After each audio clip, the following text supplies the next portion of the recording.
playing as Tathagata in Marvel, I suppressed Thanos for 500 years.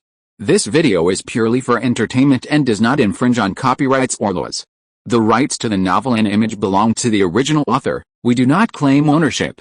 Don't like waiting and want to listen to this fanfic in full now? Subscribe to our Patreon, where you'll find the best fanfics. Chapter 125, Isn't Being Abused Enough?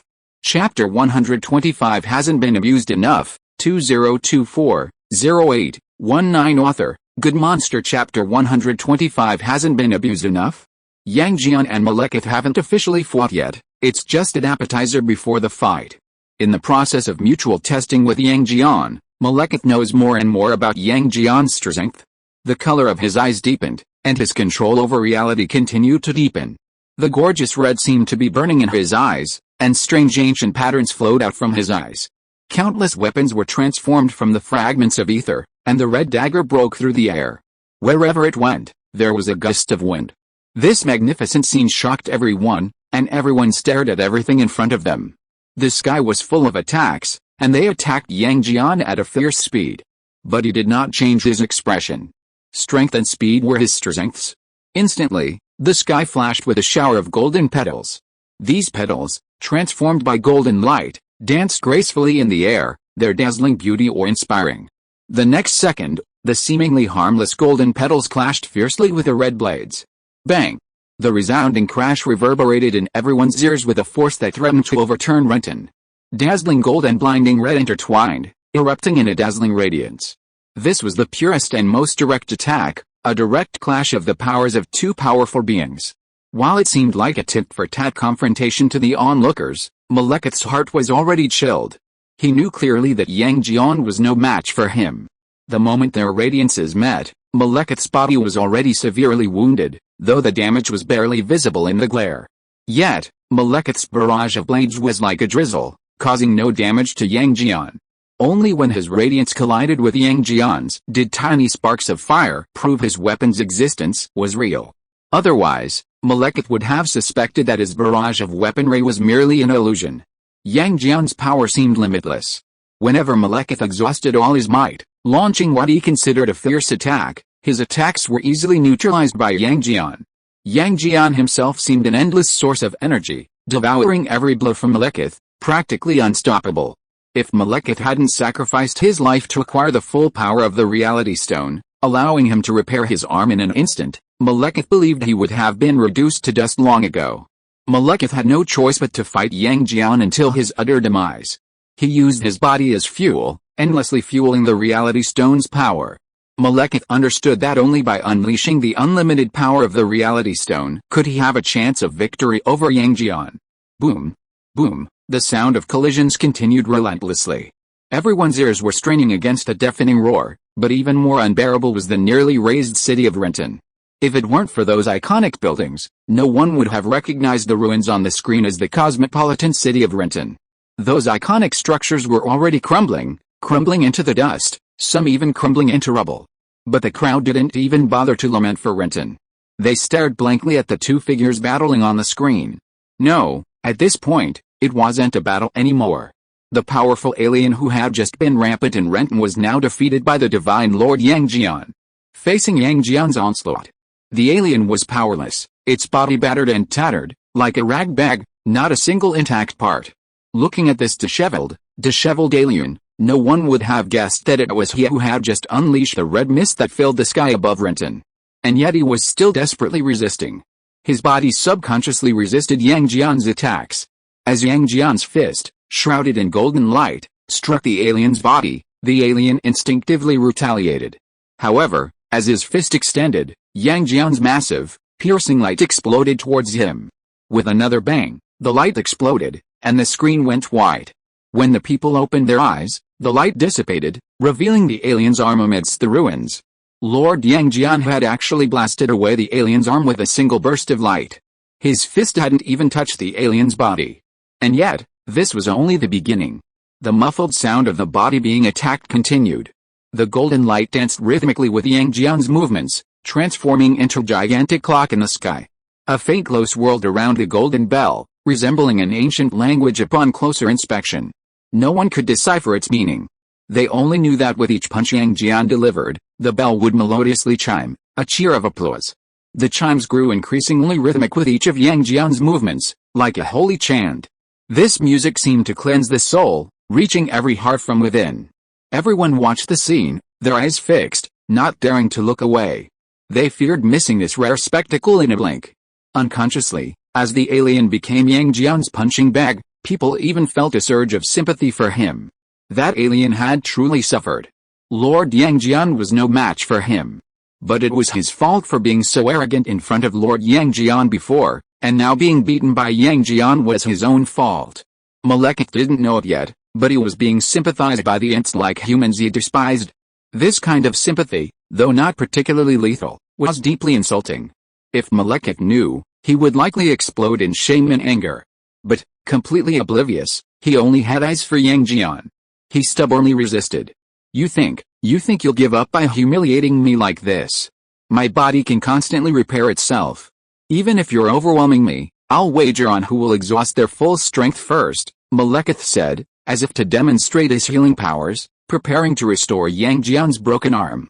But Yang Jian snorted coldly. The next second, Malekith's head was hurled into a deep pit. Boom! All the spectators could see was a red light falling like a meteor, piercing through one shattered building after another, finally dissolving into thick smoke and dust that enveloped the vast crater. That alien was sent flying by Lord Yang Jian. It ended so neatly. Chapter 126 The Clown.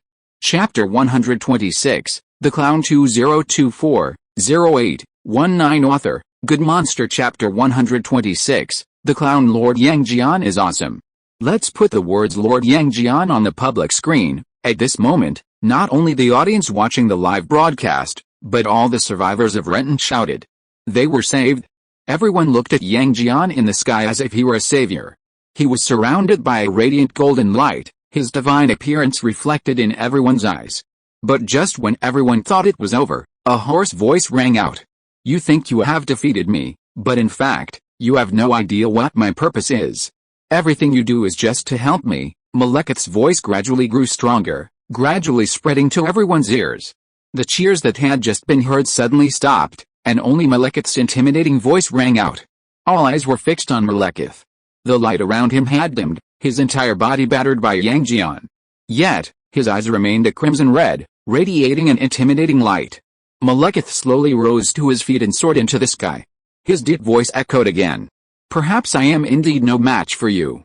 But no matter how powerful you are, how can you be stronger than a universe?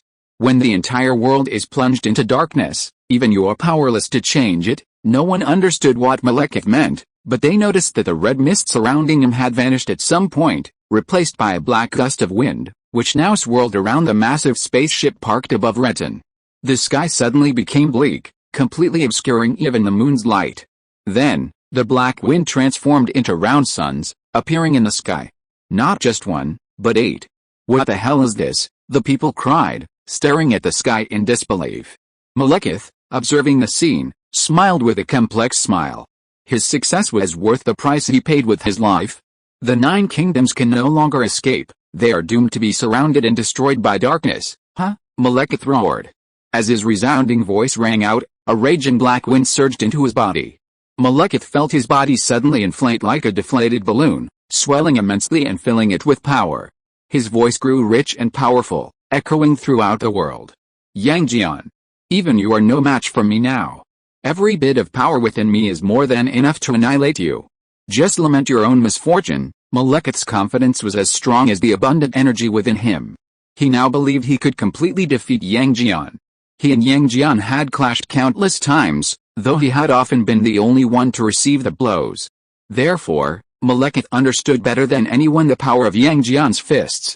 However, Yang Jian's attack no longer held any deterrent power against him, now empowered. Malekith looked at Yang Jian with a smug look, his small eyes roaming over his face, trying to catch a glimmer of fear. But there was none. Malekith couldn't help but panic. He stared blankly at Yang Jian's face, only to see a faint smile break through his normally calm expression. At the same moment, a domineering retort echoed in Malekith's mind. For an ant, you still talk too much? Malekith watched in disbelief as a flash of golden light flashed between Yang Jian's brows. Malekith's heart sank. He couldn't understand why Yang Jian could still smile when he possessed such powerful abilities. In the previous fight, while Yang Jian was far superior, Malekith was now unable to defeat him. Such an obvious question, didn't Yang Jian himself understand it? Yang Jian quickly gave Malekith the answer. Malekith was astonished to see the energy field surrounding him rapidly intensify. It was an incredible rate of growth. Even as Yang Jian stood motionless, Malekith could sense the growing pressure around him, almost choking him. Why on earth is this happening? Malekith, who had paid the price of his own life to acquire this immense power, couldn't help but feel a wave of dismay as he watched Yang Jian. Why had he paid such a huge price to gain this power, while Yang Jian seemed to be doing it effortlessly? Yet, this was only the beginning. The bright golden light between Yang Jian's eyebrows continued to gleam, radiating with a dazzling and powerful presence. The golden light grew brighter and brighter, a holy and powerful radiance that made it impossible to look directly at it, yet unwilling to leave its sight. Furthermore, Malekith sensed a tremendous energy brewing within the golden light between Yang Jian's eyebrows. This power was actually emerging from the very space between his eyebrows. Malekith had never witnessed such a bizarre sight. He had no idea what the powerful force between Yang Jian's brows signified. He only knew an instinctive fear welling up within him. The next moment, Malekith was stunned to his core. Between Yang Jian's brows, in that dazzling golden glow, an eye had opened. It was Yang Jian's third eye. Malekith was completely stunned by the sight, unsure how to react. Even though he possessed the power of the ether and absolute control over the physical world, possessing such power was unparalleled in the universe. Yet, facing Yang Jian's now opened third eye, Malekith felt utterly insignificant beneath his majestic golden radiance. Was he the ant he had always despised?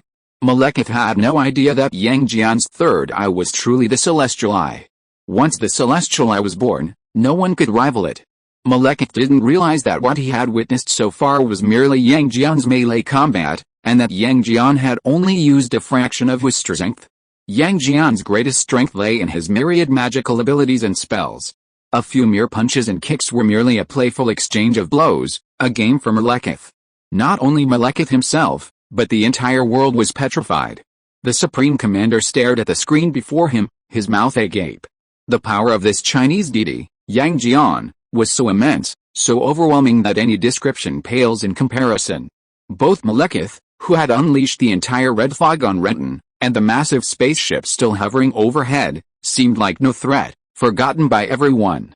In everyone's eyes, Malekith was nothing more than a buffoon, ignorant of his own limitations before Yang Jian. Chapter 127 The Thunder is Coming.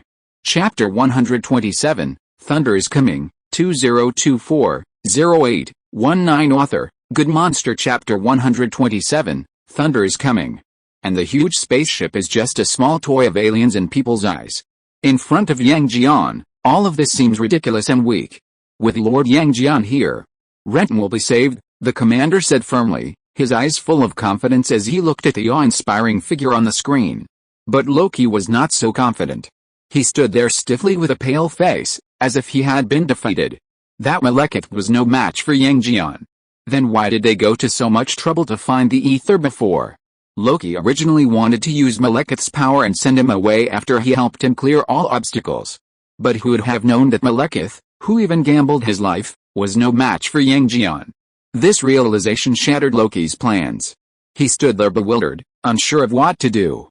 Meanwhile, Yang Jian and Malekith continued to float above. Compared to Malekith's discomfited state, Yang Jian seemed even more majestic. His robes rustled in the wind, shrouded in a dazzling golden glow. Yang Jian looked like an almighty god, scornfully scornful. Suddenly, the light from the third eye between his brows shone once more, and a cascade of images shone from his forehead. Like ancient murals, they unfolded before the eyes of the crowd. Suddenly, the gods and Buddhas returned to their positions. The unparalleled brightness of the black sky captivated everyone's gaze, and the people of Lenton raised their heads to gaze upwards. Meanwhile, the atmosphere of the confrontation intensified. Even if people didn't know Malekith's identity, they knew he was a powerful alien. Even though he'd been defeated by Yang Jian, he looked as if he still had some secret weapon up his sleeve. People couldn't help but worry, wondering if the alien had some killer move like the red mist that filled the sky. The entire city fell into profound silence. No one whispered, no one cheered, and for a moment, It was like the leaves had stopped rustling. People watched silently, watching the two men clash in the sky. The prelude to a fierce battle had begun. Could the storm be far behind? At this moment, all they could do was wait and see. Lin Feng, at the center of the storm, remained calm. He knew all too well the immense power of Yang Jian. That was divine power enough to shake the heavens and earth. Even Yang Jian, whose abilities hadn't yet been fully unlocked, was completely overwhelmed by Malekith. Furthermore, with the blessing of his third eye, he could better absorb the essence of heaven and earth. Fighting on earth gave him a home field advantage. Lin Feng's entire body was brimming with strength. A powerful force roared within him, as if it wanted to pierce through his body and roar into the heavens and earth. Even Yang Jian, who hadn't fully unlocked his power, harnessed the energies of heaven and earth, the power of the sun and moon, which Malekith could not match. Malekith was nearly overwhelmed by Yang Jian's overwhelming aura. He struggled to control himself and steady himself. Although he managed to maintain a calm exterior, his heart was pounding. Malekith clearly felt Yang Jian's power. However, he had no way to retreat. No matter how formidable the opponent, as a dark elf, Malekith had a mission he must complete. Even at the cost of his life, he would allow the dark dimension to invade the 9 kingdoms. Therefore, even if Yang Jian was unbeatable, all Malekith could do, and must do, was to stall for time. With his death determination firmly in mind, Malekith suddenly felt a sense of clarity. Since he was going to die anyway, he might as well fight to the fullest. Death at Yang Jian's hands wouldn't be such a shame. Ha! Malekith roared, and a fierce red light erupted from his body. Several sharp beams of light surrounded him. Furthermore, a thick black fog loomed, entwining with the red pillars surrounding Malekith. The black and red fog and light began to swirl violently, transforming into a giant dragon. The dragon's body was red and black, and its body expanded as the light and fog reached greater distances. For a moment, the sky was obscured by the dragon's back. The people could only see a ferocious dragon roaring furiously. The roar was incessant, and fear surged through the people. Wu, the dragon, transformed from Malekith, roared in anger. The fierce roar, bringing with it wind and rain, instantly ripped the roofs of tall buildings in London apart. At this moment, Malekith mobilized dark energy and attacked Yang Jian with all his might. In an instant, thunder roared and light blazed brightly. However, at the center of the storm and attack, Yang Jian stood calmly, giving no sign that he was being assaulted by a powerful opponent. Malekith panicked at Yang Jian's disregard for him, but his attacks intensified. His pupils, now transformed into a dragon, glowed red, and he roared, revealing his bloody maw. A flash of red flashed from his mouth, and before anyone could see clearly, he spewed towards Yang Jian. For a moment, an eerie crimson blanketed the entire land, dimming Yang Jian's golden glow. The people, shaken by this bizarre sight, cried out in shock. Everyone's heart clenched in fear, their hearts clenched as they worried for Yang Jian's safety and their own lives. The alien, transformed into a giant dragon, had clearly gone mad. How could Yang Jian defend himself against such a ferocious attack? After all, everyone had witnessed the power of the alien's red mist. Yet, Yang Jian remained unmoved within it. By this point, Malekith's patience was unbearable. He had been repeatedly ignored by Yang Jian, and this humiliation had stoked his rage and resentment. The red candles surrounding Malekith blazed brightly, and in the blinding light, everyone could clearly hear his voice, distorted by his utter fury. How dare you show such disdain towards me? You will pay for your contempt. I, Malekith, am not someone you can see clearly. You will repent for all this when your soul is shattered. The black-red dragon roared, and with its furious roar, sharp beams of light burst forth from its body.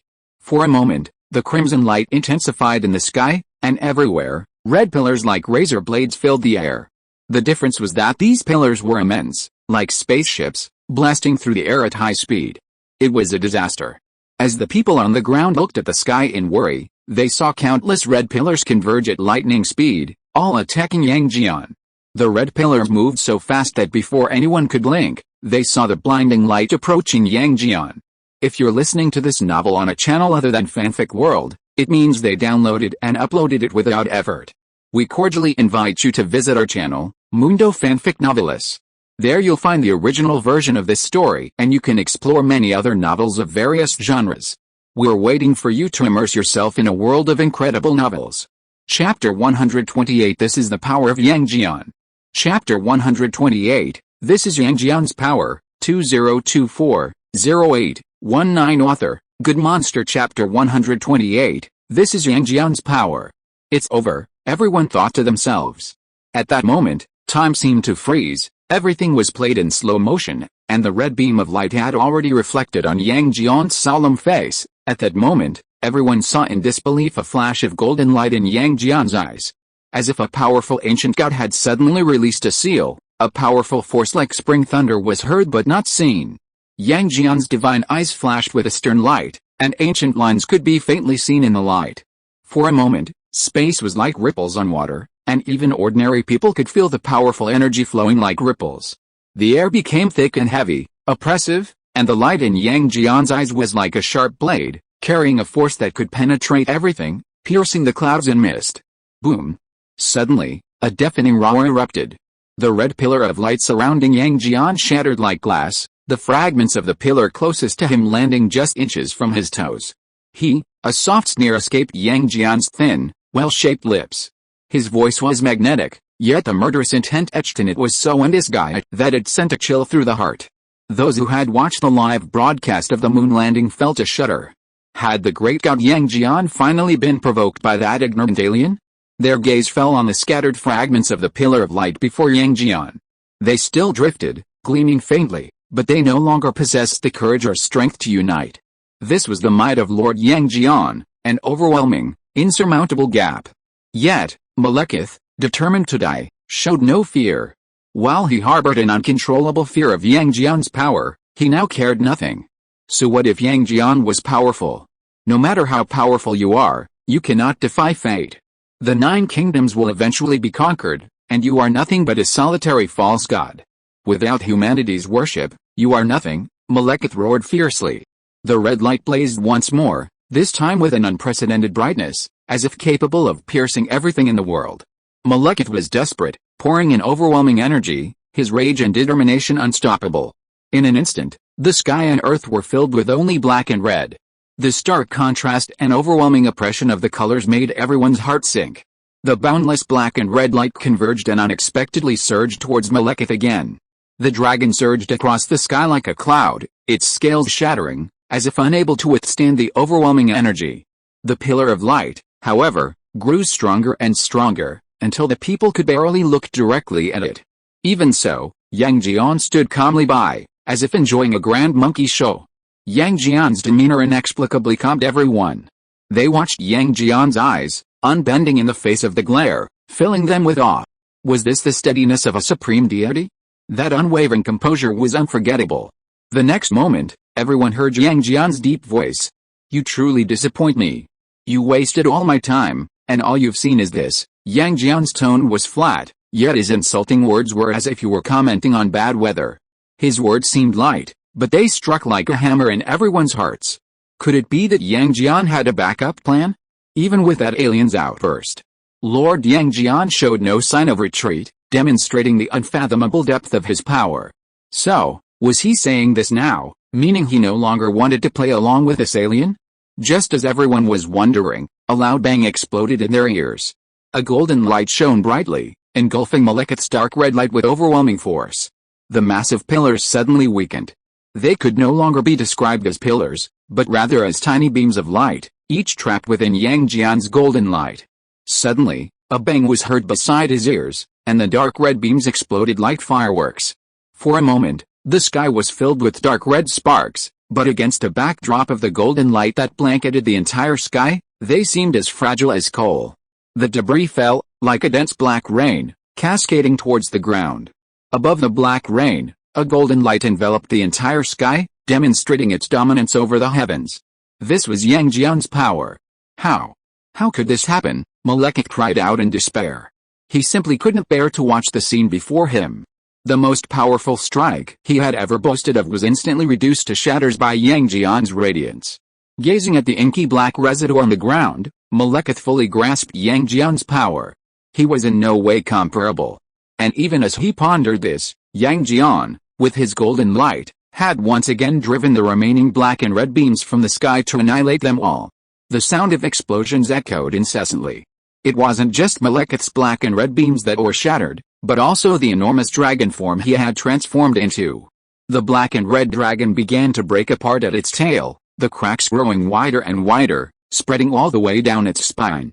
Seeing that if this continued, Malekith would soon be completely shattered by Yang Jian, he roared in anger and charged at Yang Jian, who was enveloped in golden light, with all his might. A mighty roar echoed as Malekith's desperate charge unleashed a gust of wind. Having already resolved to die, he was now cornered, unleashing even greater force than before. This was his final charge. Malekith opened his bloody maw, roaring from the depths of his belly as he charged with all his might towards the golden light. With a thud, the dragon's body failed to pierce the golden light, instead crashing heavily into it. Immediately, the dragon was flung back, falling backward. The resounding crash, mingled with the dragon's piercing screams of agony, echoed in the crowd's ears. Everyone stared at the scene in disbelief. They all saw the dragon charging with such might towards the golden light enveloping Yang Jian, yet the seemingly formless golden light proved to be a fortress, unable to pierce it but instead sustaining severe damage. What kind of power could this be?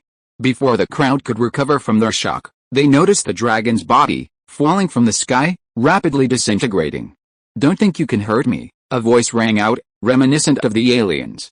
People looked toward the source of the sound and saw a figure flashing behind a golden light. "It's an escape," the onlookers on the ground exclaimed. It turned out that Malekith had detached his original form the moment he collided with a wall of light. Chapter 129, still daring to shout at this point? Chapter 129, still daring to clamor at this point, 2024-08-19 Author, Good Monster. Chapter 129, still daring to clamor at this point? "It seems he's not that stupid after all," someone quipped. But everyone knew that no matter how clever he was nothing more than a clown struggled before Yang Jian's overwhelming power.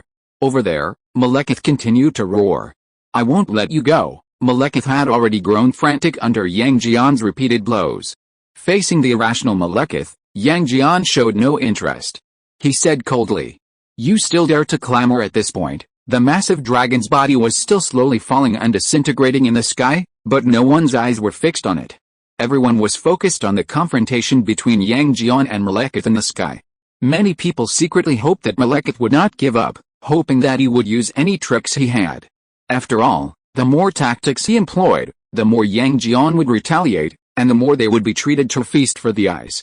The tension in the crowd gradually subsided. Beside Yang Jian, the figure of absolute safety, they felt nothing but unwavering faith, curiosity, and anticipation. Malekith had indeed lived up to their expectations. A red light enveloped him once again, and Malekith, enveloped in the glow, slowly raised his fist. A strange aura surrounded Malekith, like a new kind of power, unlike any before. An extraordinary power coursed through Malekith's body, concentrated in his arm. This time, he was going all out. With a furious roar, Malekith swung a fist at Yang Jian. This punch seemed to condense the power of the stars and the universe. As he swung, the entire sky seemed to streak with lightning. A mighty thunder roared, and wherever Malekith's fist struck, it seemed as if the very sky itself distorted. This is even possible. Has that alien gone mad? Oh no. I'm starting to worry about Lord Yang Jian. Oh my god, is this a fight between gods? Everyone exclaimed in amazement. But their chatter couldn't keep up with the speed of Malekith's punches. Malekith's fists were like a meteor shower, rumbling incessantly as each one landed on the wall of golden light. The golden barrier remained motionless. Faint lines appeared as Malekith struck, connected by lines, vaguely resembling a formation. Seeing this, Malekith continued to exert his strength, unleashing a powerful punch that slammed heavily into the golden barrier before him. A resounding roar filled the sky, and a burst of crimson light filled the sky, yet the golden barrier remained unmoved. Oh my god. Is this the power of Lord Yang Jian? It turns out that the gods can block all attacks without even needing to fight. Is this what you call magic and supernatural power? Many people exclaimed in admiration. Meanwhile, Loki, who had been observing silently from the side, also kept a close eye on the movements. He saw all of Malekith's efforts. Yet, after all this, Malekith couldn't even break the barrier. He'd risked his life, yet he was powerless before the divine Lord Yang Jian. This Yang Jian was truly formidable. Malekith continued to fight stubbornly, but the golden barrier not only remained impervious to his punches, but also seemed to dissolve his body. Malekith could feel his vitality dwindling with every punch. This wasn't just because his current strength was being earned by overdrawing his life force, but also because the golden barrier itself was a defensive and offensive power. What should he do? For the first time, Malekith felt a deep fear rising from the depths of his heart. He knew he was powerless before Yang Jian. Is that all you can do? Yang Jian's contemptuous words echoed through the golden light. His seemingly casual remark was filled with a condescending attitude. And he certainly had the wherewithal and ability to do so. Everyone knew Malekith's power, but in front of Yang Jian, he was like a 3-year-old child defying an adult. Yang Jian's strength surpassed all expectations. Even after witnessing Yang Jian's prowess during the live broadcast of the moon landing, seeing it in person still left everyone stunned.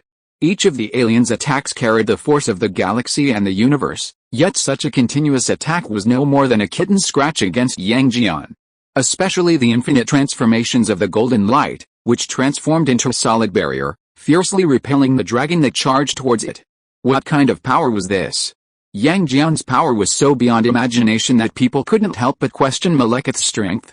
Is this guy just a fake? While watching the live broadcast of the moon landing, I was eager for Lord Yang Jian to descend to Earth. But when Lord Yang Jian finally arrived, I felt so unworthy, so like the Earth couldn't handle it. I think that alien wasn't strong enough. I guess Lord Yang Jian only used less than 30% of his power on him. For a moment, everyone was divided, the only consensus being endless admiration and praise for Lord Yang Jian.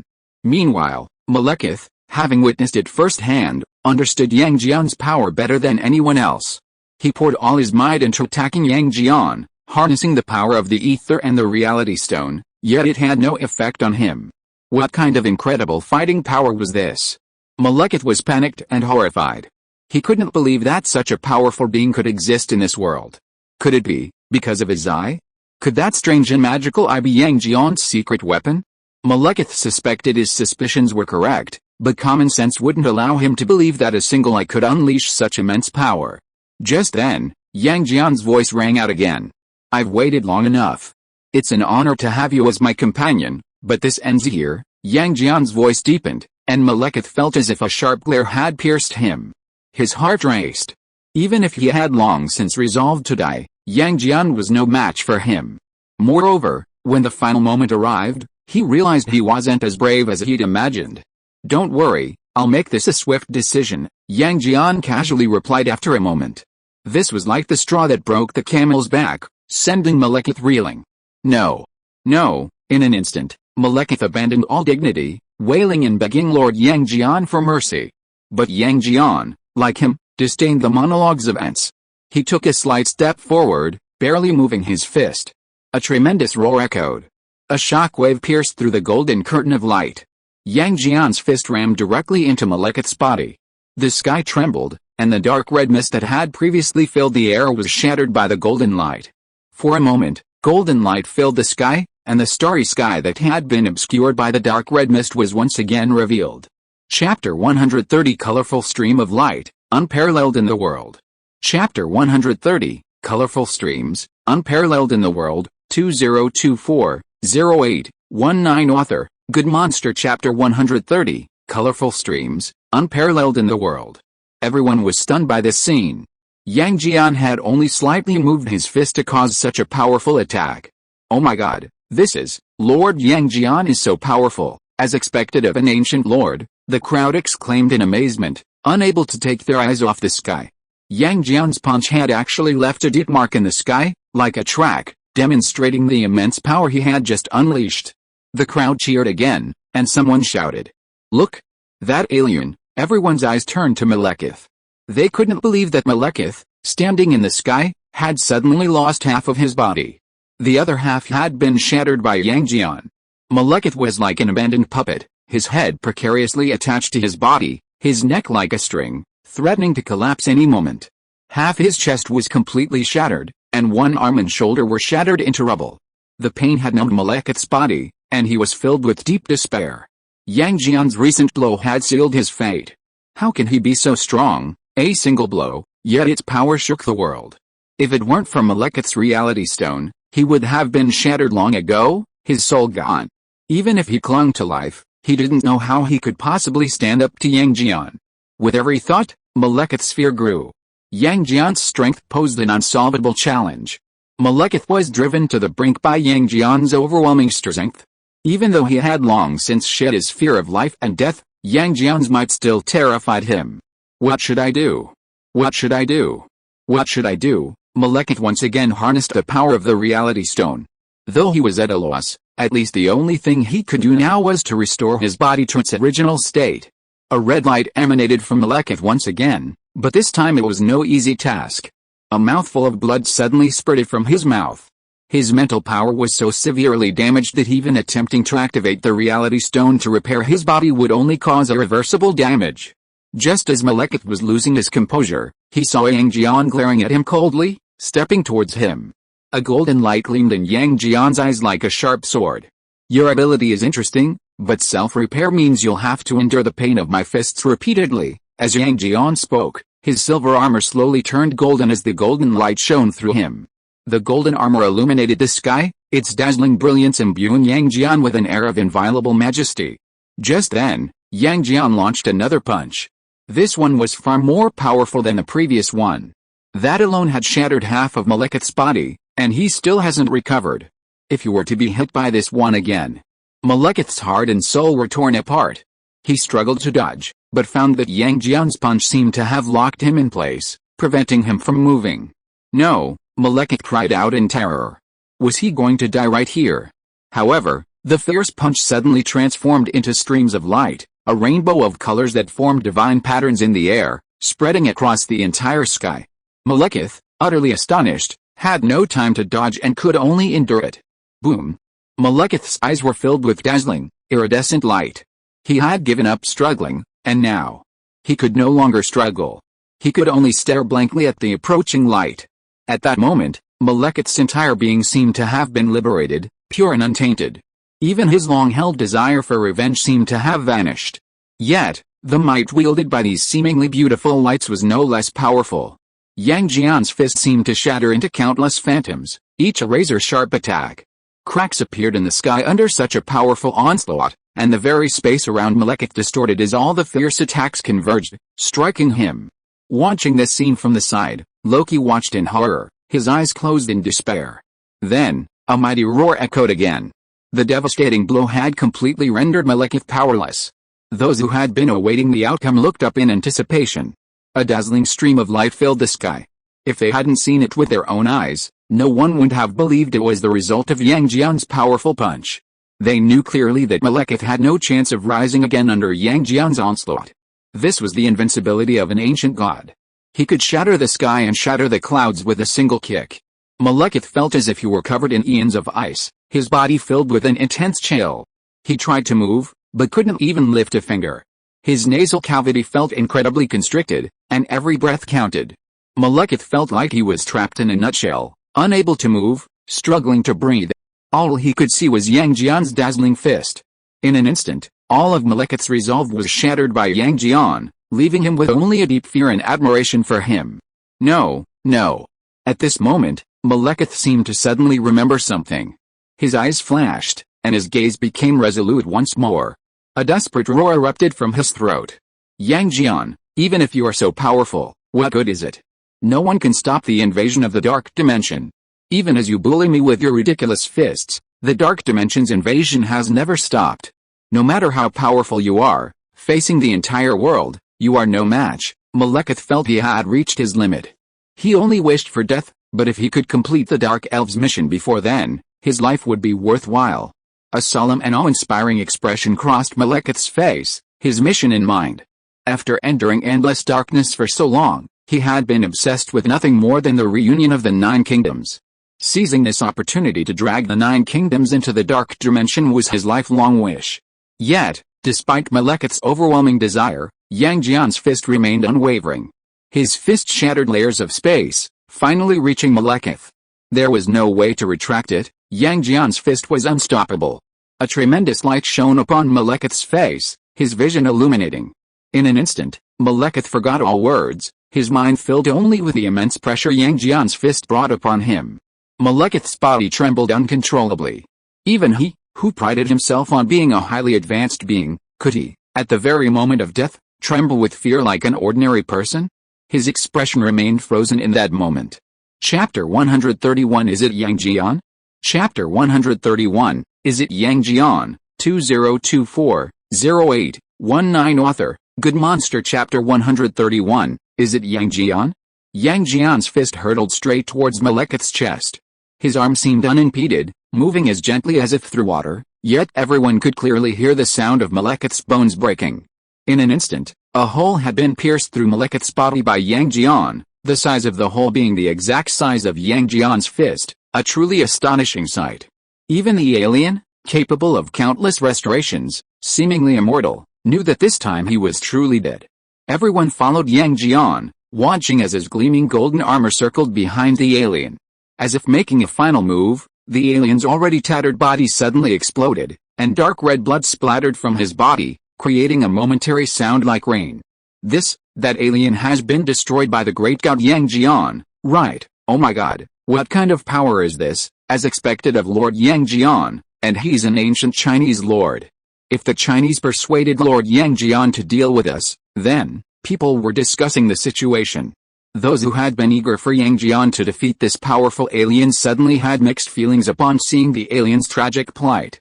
Yang Jian's power was unparalleled, a strength not only admirable but also terrifying. Meanwhile, Loki, who had been watching from the sidelines, also had mixed feelings.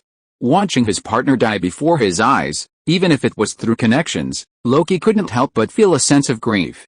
Yang Jian's strength filled him with deep fear. Malekith was already powerful, empowered by the energy of the ether. Furthermore, Malekith had staked his own life in exchange for the use of the reality stone. His mastery of reality had reached a pinnacle. He was so powerful, yet he was still so vulnerable before Lord Yang Jian. Just what kind of combat prowess did Yang Jian possess? Did all the lords of the ancient world possess the same power? Loki's heart trembled. He couldn't even imagine what kind of power that might be. It must be terrifying, far beyond his comprehension. For a moment, Loki's mind was filled with shock, gripped by fear, so much so that he forgot to immediately escape this dangerous place. He was aboard a massive Arc-Elf spaceship. But Loki had completely forgotten his situation, forgotten how obtrusive the massive ship he was in front of Yang Jian. Just as Loki was paralyzed by his own fear, a roaring sound was heard. His feet trembled, the wall shook violently. The sudden change left Loki unable to react. What the hell is going on? Loki was suddenly shaken out of his thoughts, unable to distinguish between reality and imagination. But the fear Yang Jian had instilled in him was already deeply ingrained. Yang Jian, could it be Yang Jian? Then, a piercing alarm blared. Impact warning. 200 kilometers, 100 kilometers, the dark elf ship was already in a state of panic. Malekith's death had left them leaderless, and the piercing alarm only heightened the tension. No one knew how to withstand this sudden impact, especially one so powerful. 20 kilometers to go, 10 kilometers, the impact will arrive in 3 seconds, 3, 2, the impact was coming. For a moment, thick clouds gathered, the sky darkened, and a fierce wind whistled through the ruined city, carrying shattered debris. The center of the storm, the cause of all this, was bearing down on them. Loki's arm flashed a warning blue light. He was in the command room, where a huge screen vividly displayed the dangerous scene. He had to flee immediately. But it was too late. At this moment, the entire city of Renton was engulfed in a massive fury. Already crumbling buildings were blown away by the wind, and the raging sand and gravel obscured the entire city. A powerful force rushed directly towards the dark elf ship. No one could resist it. It was like a force splitting mountains and seas, its might immeasurable. The next second, a tremendous roar echoed, and the ship tilted violently. Loki lost his balance and stumbled. It was that powerful force that slammed into the ship. Could such power be real? Loki could hardly believe the magnitude of the impact. The light shimmering from his hand was completely extinguished at the moment of impact. If it weren't for the ship's stability, it would have been shattered to pieces just then, like Malekith. The entire city of Renton trembled at the massive impact. It seemed that the dark dimension had invaded, and the black matter covering the entire Earth at this time had actually acted as a buffer to the impact. Otherwise, the entire city of Renton would have suffered a severe blow. For a moment, the trembling sound was almost deafening. Smoke and dust filled the air, and a desolate scene spread everywhere. The commander-in-chief, in the command room, stared at the dire situation of Renton on the screen with a pale face. He had thought that the arrival of Lord Yangjian would rescue them, and he had finally waited for the alien to be eliminated by Lord Yangjian. But he had not expected that a greater disaster lay ahead. What on earth is going on? What on earth has happened? The commander trembled as he stared at the scene on the huge screen. Renton was now practically a ruin. Everywhere he looked, there was no sign of life, only endless wasteland and burn marks. It all happened so suddenly that the commander still felt like a dream. Could this be the dark invasion that the alien has been shouting about? The commander stared at the screen in confusion. He didn't understand what Malekith meant, but the image before him made it clear to him that the damage caused by this alien invasion was devastating. At the same time, a beam of light broke through the sky from the distant horizon. The commander looked in that direction. Oh my God, that direction! The commander-in-chief immediately realized what that direction was. Moreover, the huge mushroom cloud blooming in the sky made him extremely sure. That was where they stored their nuclear weapons. At this moment, the commander-in-chief's eyes were dim as never before. He looked at the mushroom cloud on the other side of the screen hopelessly, with only one thought in his mind. Britain was completely finished this time. His eyes were fixed on the screen, and the light from the sky also illuminated his eyes through the screen. Suddenly, the commander-in-chief felt that something was wrong. The world in front of him. No, where did those continuous mountain ranges go? How could the whole mountain disappear out of thin air? Chapter 132 No Way to Escape. Chapter 132, No Escape, 2024-08-19 Author, Good Monster. Chapter 132, No Escape. The commander-in-chief blinked several times, only to find that the mountain had indeed disappeared from the screen. How could this be possible? What was going on? His mind was completely foggy, but as if catching a glimpse of light through the fog, he questioned. If this is truly the so-called Dark Dimension invasion, then why hasn't anything happened here? The commander-in-chief examined the screen more closely. Against the backdrop of the light, a towering figure stood proudly between heaven and earth.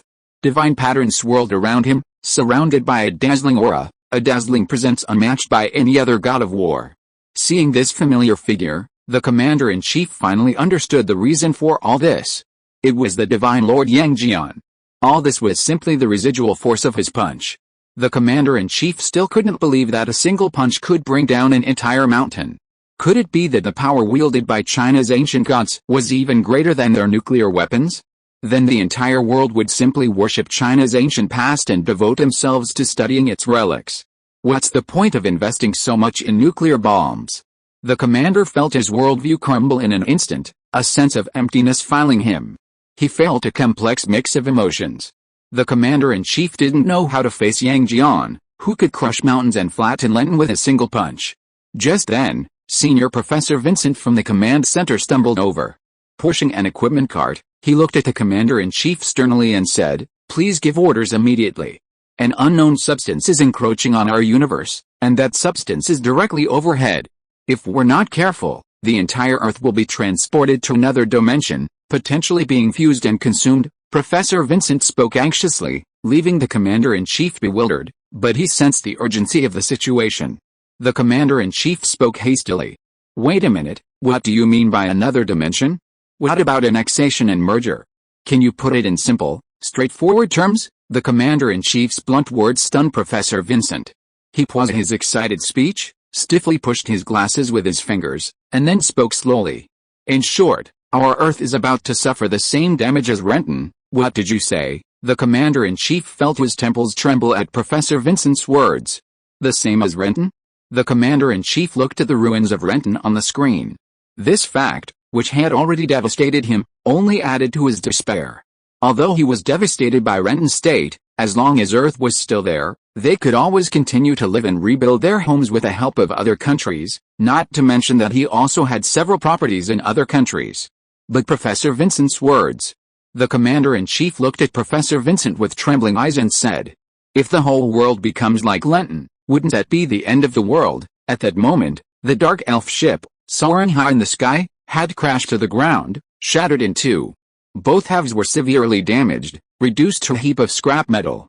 Loki lay in the center of the wreckage, thrilled at his survival. Most of the dark elf soldiers on board had rushed to accompany Malekith.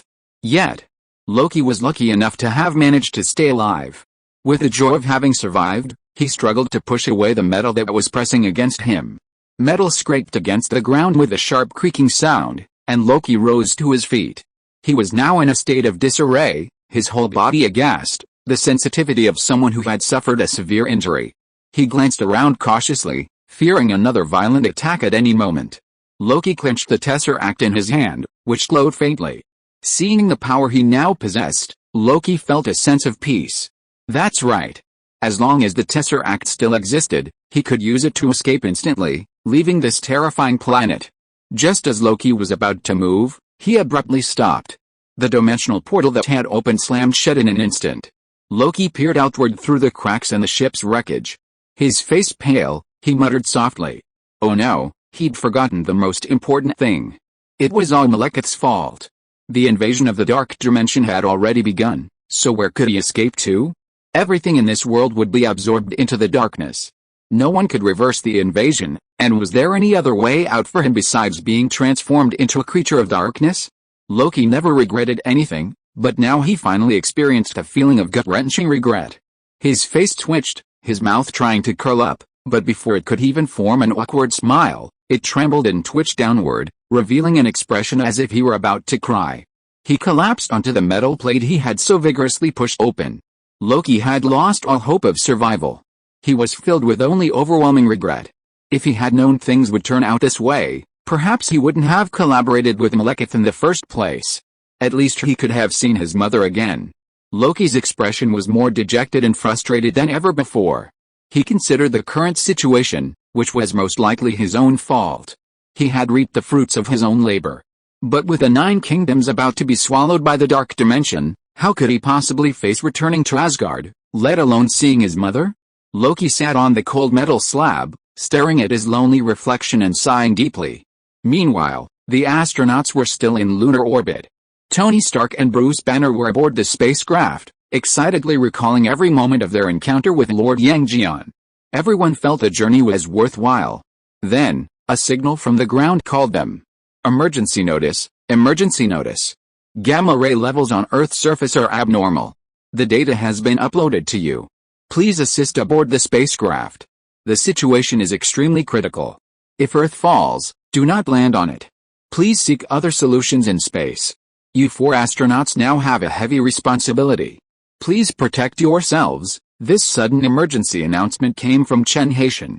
Unexpectedly, the usually calm Chen Haitian was so anxious, and his every word betrayed the urgency of the situation.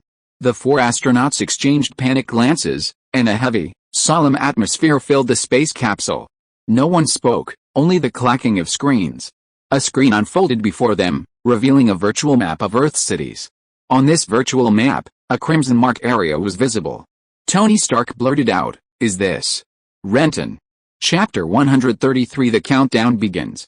Chapter 133, The countdown begins. 2024-08-19 Author, Good Monster. Chapter 133, The countdown begins. Ever since his last experience in Hong Kong, Tony Stark has paid special attention to analyzing similar situations. He almost immediately determined that the red mark in Renton was related to another abnormality in space and time. However, this time the data and the spread were even more severe than the wormhole that opened over Hong Kong last time. This time, it covered the entire city of Renton. What is going on? They're literally tearing space apart, forcibly merging 2 dimensions together. Bruce Banner couldn't help but roar. He was shocked. They had only gone to the moon. How could they have their home robbed on Earth this time? I always thought this was impossible, but it actually did it. Tony Stark's deep eyes cast a glance at the screen, his astonishment no less than Bruce Banner's. He paused, then continued. Ever since we witnessed the remains of the primordial continent on the moon, have the strange phenomena on Earth also begun to intensify? Zhou Hao, who had been watching the screen nearby, said. Regardless of how it happened, the most urgent task is to find a solution. Zhou Hao's words brought Bruce Banner and Tony Stark back to their senses from their shock. Tony Stark nodded. You're right. The current situation is like the wall between the universe and the universe has been broken. The only thing we can do is restore this wall to protect our planet. Tony Stark's words were transmitted to Earth via the communicator. Chen Haitian was waiting in the conference room with a group of top scientific researchers. Tony Stark's words stirred the scientists. Tony Stark's words were truly outlandish. Existing research couldn't prove the existence of the wall Tony Stark mentioned. How could something that hadn't been proven to exist be restored?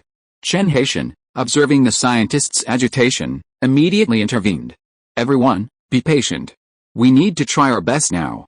You all know Earth's situation better than the 4 astronauts do. As long as there's even a sliver of hope, we can't give up. The most urgent task is to find a practical solution. We can't just sit there and wait for death. You've all seen what's happening in Renton. As soon as Chen Haitian mentioned Renton, the scientists immediately conjured up images of devastation. They didn't want their own city to end up in the same state. Suddenly, the stark reality stared them in the face, and they calmed down. Even if they didn't know the mechanics, Tony Stark's method was a viable option. They didn't have time to waste. The sounds of papers rustling and keyboards clacking could be heard as the scientists worked together, discussing. We're measuring spatial distortion data. We need to connect with Eagle Country and get their on-site data. I've contacted their technical department. I'll go get it. The scientists united in purpose, all the nation's resources effectively mobilized under China's guidance. People of all stripes, from all corners of the world, offered their assistance in various ways. Humanity had never been more united than at that moment. All barriers and differences vanished. With Earth on the brink of destruction, all nations united in a struggle to save humanity's shared home. Meanwhile, SHIELD was also in a state of panic. Pierce's face darkened. When the Eagle Country's Stonehenge asked for his help, he hadn't shared everything he knew. The aliens were now so powerful, and China had the secret weapon of the ancient gods. They needed to find a new way to fight them quickly. As a member of Hydra, Pierce knew the world's most secrets. But what good was that knowledge? Simply knowing danger without knowing how to deal with it was like taking a slow-acting poison. Pierce felt like he had reached a dead end, with no escape route, no way out. What the hell is going on? Pierce shouted anxiously. Since this situation had reached a point of no return, he had to be prepared no matter what. Hydra's plan had to be carried out. As long as they could successfully resist this invasion, the purge must begin. Otherwise, Pierce naturally had his own plans in mind. In this chaotic situation, he had to maintain his position in the world. The best way to do that was to complete Hydra's plan, thus preserving himself. As for Nick Fury and Steve Rogers, who had been sent to Stonehenge in Eagle Country, Pierce didn't care at all. What did their lives have to do with him? And even if he didn't rescue them, they wouldn't blame him. Most American superheroes had now defected to China, which was both a bad and a good thing for him. At least it would make his operations within the country more convenient. All he could do now was quietly await the outcome. If all of humanity was truly destined for destruction, there was nothing he could do. This was completely beyond his ability to resolve. On the moon, Tony Tank was still unaware of Pierce's thoughts. If he knew, he'd be even more grateful for having defected to China. He and Bruce Banner were determining their direction. Luckily, they had the experience of the Hong Kong incident, and Chinese researchers were assisting them in analyzing the data from the Hong Kong wormhole. Everyone was working together, making every effort to prepare. Now that we have the data from the Hong Kong wormhole opening, we need to analyze the impact of that opening on spacetime in greater detail. Since we assume a barrier exists between universes, we should try to simulate its data and try to find how aliens may have caused it to break down. This will help us repair it. We must actively contact international organizations for assistance and actively receive any data they send us, especially data from the Eagle Country. The signal is unstable now, and we don't know how long we can maintain contact. If we lose contact, just continue your research and don't worry about us. After we land on the sea, we will quickly head to Stark Tower. We will contact you as soon as we land on the ground. Tony Stark spoke clearly and logically, speaking rapidly because they didn't know when the signal would be cut off. Everyone worked together efficiently, each clearly understanding what they were about to do. Chen Haitian, who had been listening in, also spoke. Everyone, according to our previous calculations, we have at least 2 hours of conservative time. Within these 2 hours, we must be fully prepared and ensure the general plan is complete. Otherwise, when the danger intensifies, let alone advancing the plan, we won't be able to save ourselves. Chapter 134 Go and invite Professor Lin Feng. Chapter 134, Calling Professor Lin Feng, 0819 Author, Good Monster Chapter 134, Calling Professor Lin Feng. As for the one in the sky above Eagle Country, while he certainly has the power to save us, we don't know what High God Yang Jian truly thinks. Therefore, none of us should harbor the illusion of relying on High God Yang Jian. Such a gamble could very well lead to our own destruction. We must do our utmost to save ourselves. Our Earth needs our own protection. Let's continue. Chen Haitian's voice was firm and powerful, reassuring all the anxious people. Feeling more empowered, they felt more emboldened and determined. Yes, High God Yang Jian's magical powers were immense, but our own Earth still needed our own protection. If we relied on High God Yang Jian for everything, wouldn't humanity's existence be too humble? Just as everyone rolled up their sleeves, ready to work hard, Tony Stark's voice rang out. China's cohesion and unity always move me deeply. I'm deeply grateful to be part of this great Chinese family. At this moment, I also hope that all nations will let go of their guard, stop focusing on their own petty calculations, and instead work together under China's guidance to overcome this difficult time. Only China can do this right now, because they possess unparalleled cohesion and a framework that unites all of humanity. In times of crisis, we must unite. Tony Stark's words resonated with everyone. He was already quite influential internationally, and his experience as a member of China made his words even more persuasive. Furthermore, everyone understood that at this moment, there was no other way but to unite. Just as everyone was preparing to work together, Tony Stark continued. Besides that, the most important thing now is to contact Professor Lin Feng. We need his help at this critical juncture. Meanwhile, Lin Feng was impersonating Yang Jian above Renton. The conversation had already captured his attention, and he couldn't help but sense that the situation was becoming somewhat daunting. Although he had long anticipated that people would eventually turn to him for help, Tony Stark's words struck a chord with Chen Haitian. He had been wanting to contact Professor Lin Feng for a long time. Chen Haitian immediately called Lin Feng's number. Of course, all he heard was the repetitive ringing tone. Professor Lin Feng's loss of contact wasn't the first or second time, and Chen Haitian had never considered Lin Feng someone he could summon and dismiss at will. He quickly accepted the fact that Lin Feng's phone was unreachable and thought of another solution. He immediately contacted Agent Natasha, who was under investigation. Natasha received a message from Director Chen Haitian, and the investigation was immediately suspended to make way for Chen Haitian's urgent mission. As Natasha hurried out, she ran into someone. A woman in a long robe, with a kind face, smiled at Natasha. Surprisingly, the woman had a bald head, like a nun, and wore a strange, eye-shaped magical instrument around her neck. Natasha didn't relax at the woman's kind smile. Instead, she was on high alert. It was clear she was waiting for her. "Who are you?" Natasha asked warily. She paused briefly, then immediately set off, unconcerned with the woman's response, rushing to the helipad to catch a helicopter. Chen Haitian had ordered her to rush Tianjin to find Professor Lin Feng. The situation was critical, and everyone was awaiting Professor Lin Feng's arrival. Natasha hadn't expected her first mission to arrive so soon, nor had she expected it to involve Lin Feng. Regardless, she knew this mission was incredibly important, and she deeply enjoyed it, determined to complete it with all her might. However, as she hurried forward, a hand reached out, stopping her. Natasha looked at the woman. Her expression was impassive, and she didn't look at her. Instead, she extended her hand and drew a streak of golden light in front of her. The woman spoke. "I am Ancient One, the guardian of this planet. I advise you not to seek out Professor Lin Feng right now." Natasha was stunned by the golden light that Ancient One casually drew. She had only seen Yang Jian use this kind of golden light during the live broadcast of the moon landing. While the tiny ray couldn't compare to Yang Jian's mighty power, the fact that a human could casually draw such a beam of light still astounded Natasha.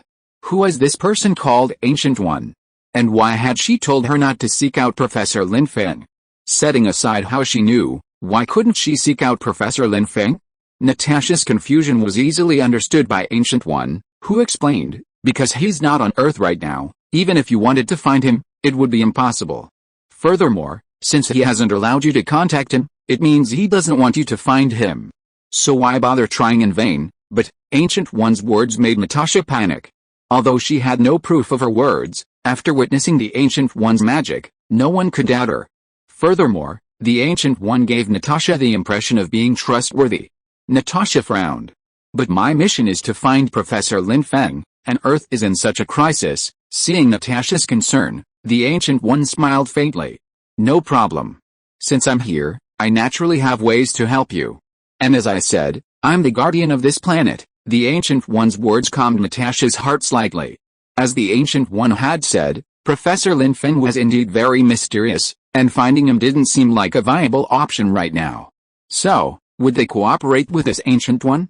The Ancient One, still smiling calmly, continued.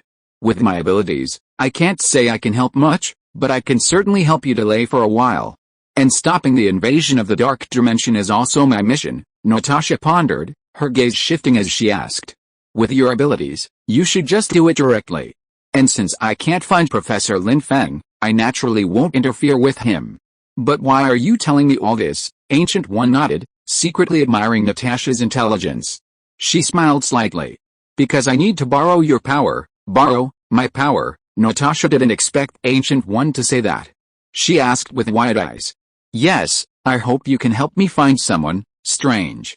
He is very important to this world." Natasha nodded, silently memorizing Strange's name.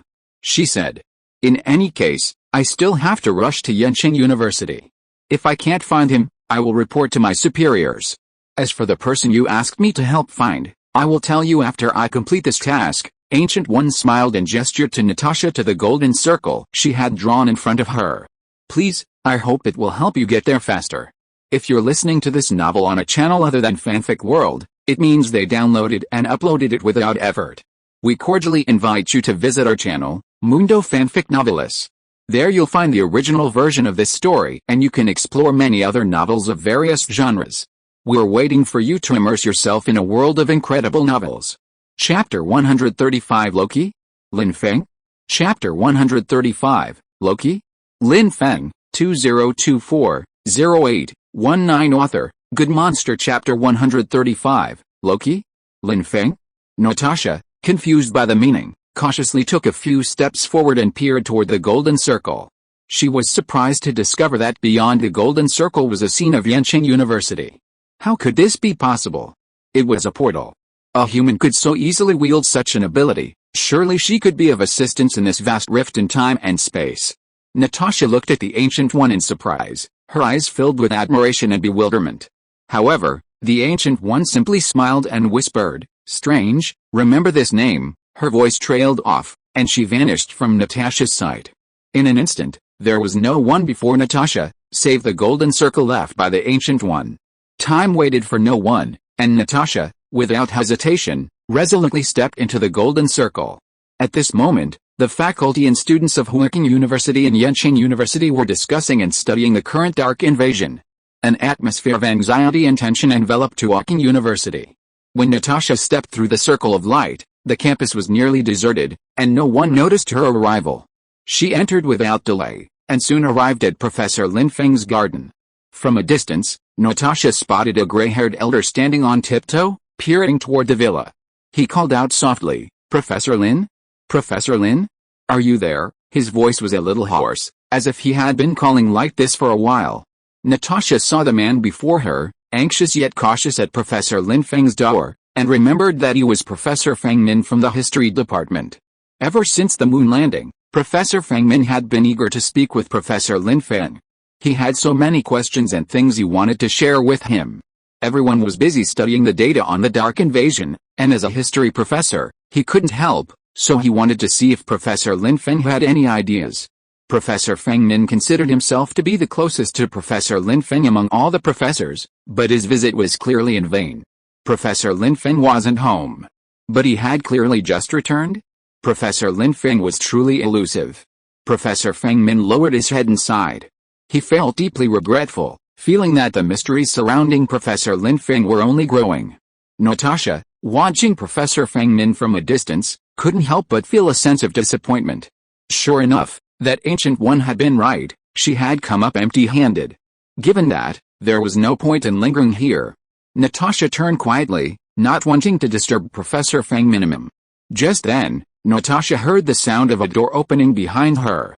"Ah, Professor Feng. Have you been here long?" "Sorry, I was busy studying and didn't hear you knock." Professor Feng Min and Natasha were both stunned. Natasha, whose back was to the door, quickly turned around, and was startled when she saw Lin Feng's familiar face. Had she heard right? Lin Feng was actually home? Professor Feng Min stared at Lin Feng in disbelief. Face to face, Lin Feng wore a calm, gentle smile, while Feng Min stood stunned, her eyes wide. Perhaps accustomed to Lin Feng's elusiveness and mysterious presence, Feng Min and Natasha subconsciously didn't suspect he was actually home during this critical moment of the Dark Dimension invasion. So, the shock they felt a moment Lin Feng appeared was immense. Facing Professor Feng Min, who was stunned and at a loss for words, Lin Feng spoke. It's an emergency right now, and I'm helping. If you have anything to say, talk to me later. I'll be off to my work. Professor Feng Min nodded immediately. Yes, you go ahead. Unfortunately, I can't help much, so I won't bother you anymore. Without further ado, Lin Feng was about to close the door when he spotted Natasha standing nearby. Lin Feng frowned and asked in a deep voice. What are you doing? Lin Feng's words made Professor Feng Min turn around, startled by the sight behind him, a beautiful foreign woman pointing a gun at them. What the hell is going on? Natasha's eyes were sharp, her hand holding the gun pointed steadily at Lin Feng. Who are you? Professor Feng Min looked at Natasha, bewildered, then back at Lin Feng. A dangerous atmosphere hung between the two of them, and Feng Min shuddered, speechless for a moment. Lin Feng looked at Natasha coldly, a hint of impatience crossing his face. He asked back. Don't you know who I am? There aren't many people in the world who don't know me these days. Natasha silently stared at the man speaking before her, her brow furrowed. She trusted her instincts. The person before her was not Professor Lin Feng. Although the man before her had the same features as Professor Lin Feng and was smiling slightly, he gave off a completely different vibe. Even when Lin Feng was calm, he could still convey a subtle, unspoken aura of authority. Natasha, therefore, felt both respect and fear for him. She respected his calmness, a calmness rooted in his immense strength, and she feared the occasional glint of his kingly aura. But the man before her, whose smile grew increasingly sinister as she watched her, was no Lin Feng at all. Natasha stared resolutely at the man before her, her grip on her gun clenched. Her heart pounding, she asked again. Who are you? Where is Professor Lin Feng? The Lin Feng Natasha pointed her gun at smiled faintly. He hadn't expected his disguise to be so easily pierced. This man was Loki. Just a few minutes ago, when Loki's heart was breaking, Lin Feng's name flashed through his mind like a lifeline. Professor Lin Feng was still on Earth. He knew everything, and surely he knew more about Yang Jian than he had yet to share. Loki decided to travel to Earth to seek Lin Feng's advice. He thought, if the Yang Jian that Professor Lin Feng had described was truly formidable, he might as well join the Chinese. Even if he couldn't defeat him, he couldn't join. But when Loki, using the power of the cosmic cube, left the spaceship and arrived at Lin Feng's residence, he discovered that Lin Feng wasn't home. Just as Loki searched every room to confirm Professor Lin Feng's absence, there was a knock on the door. He had initially planned to ignore it, waiting for the knock to clear up, but the old professor had been waiting for so long that Loki had a new idea: disguise himself as Lin Feng. He had just dealt with the old man and was about to return to Lin Feng's villa to wait, when a woman who hadn't appeared out of nowhere revealed his disguise. It was a bad start. It seemed this woman had a close relationship with Lin Feng, otherwise, how could she have recognized him immediately? Even Loki felt a little uneasy. He was used to doing bad things, and this time he had no intention of doing anything. But he was regarded as a bad guy. This was really hard to say. What should he do now? Chapter 136, Race Against Time. Chapter 136, Racing Against Time. 2024-08-19 Author, Good Monster. Chapter 136, Racing Against Time. Loki wasn't afraid of the aggressive woman before him. However, he had come here to ask Professor Lin Feng for help, and given his current situation, he was likely to seek refuge in China.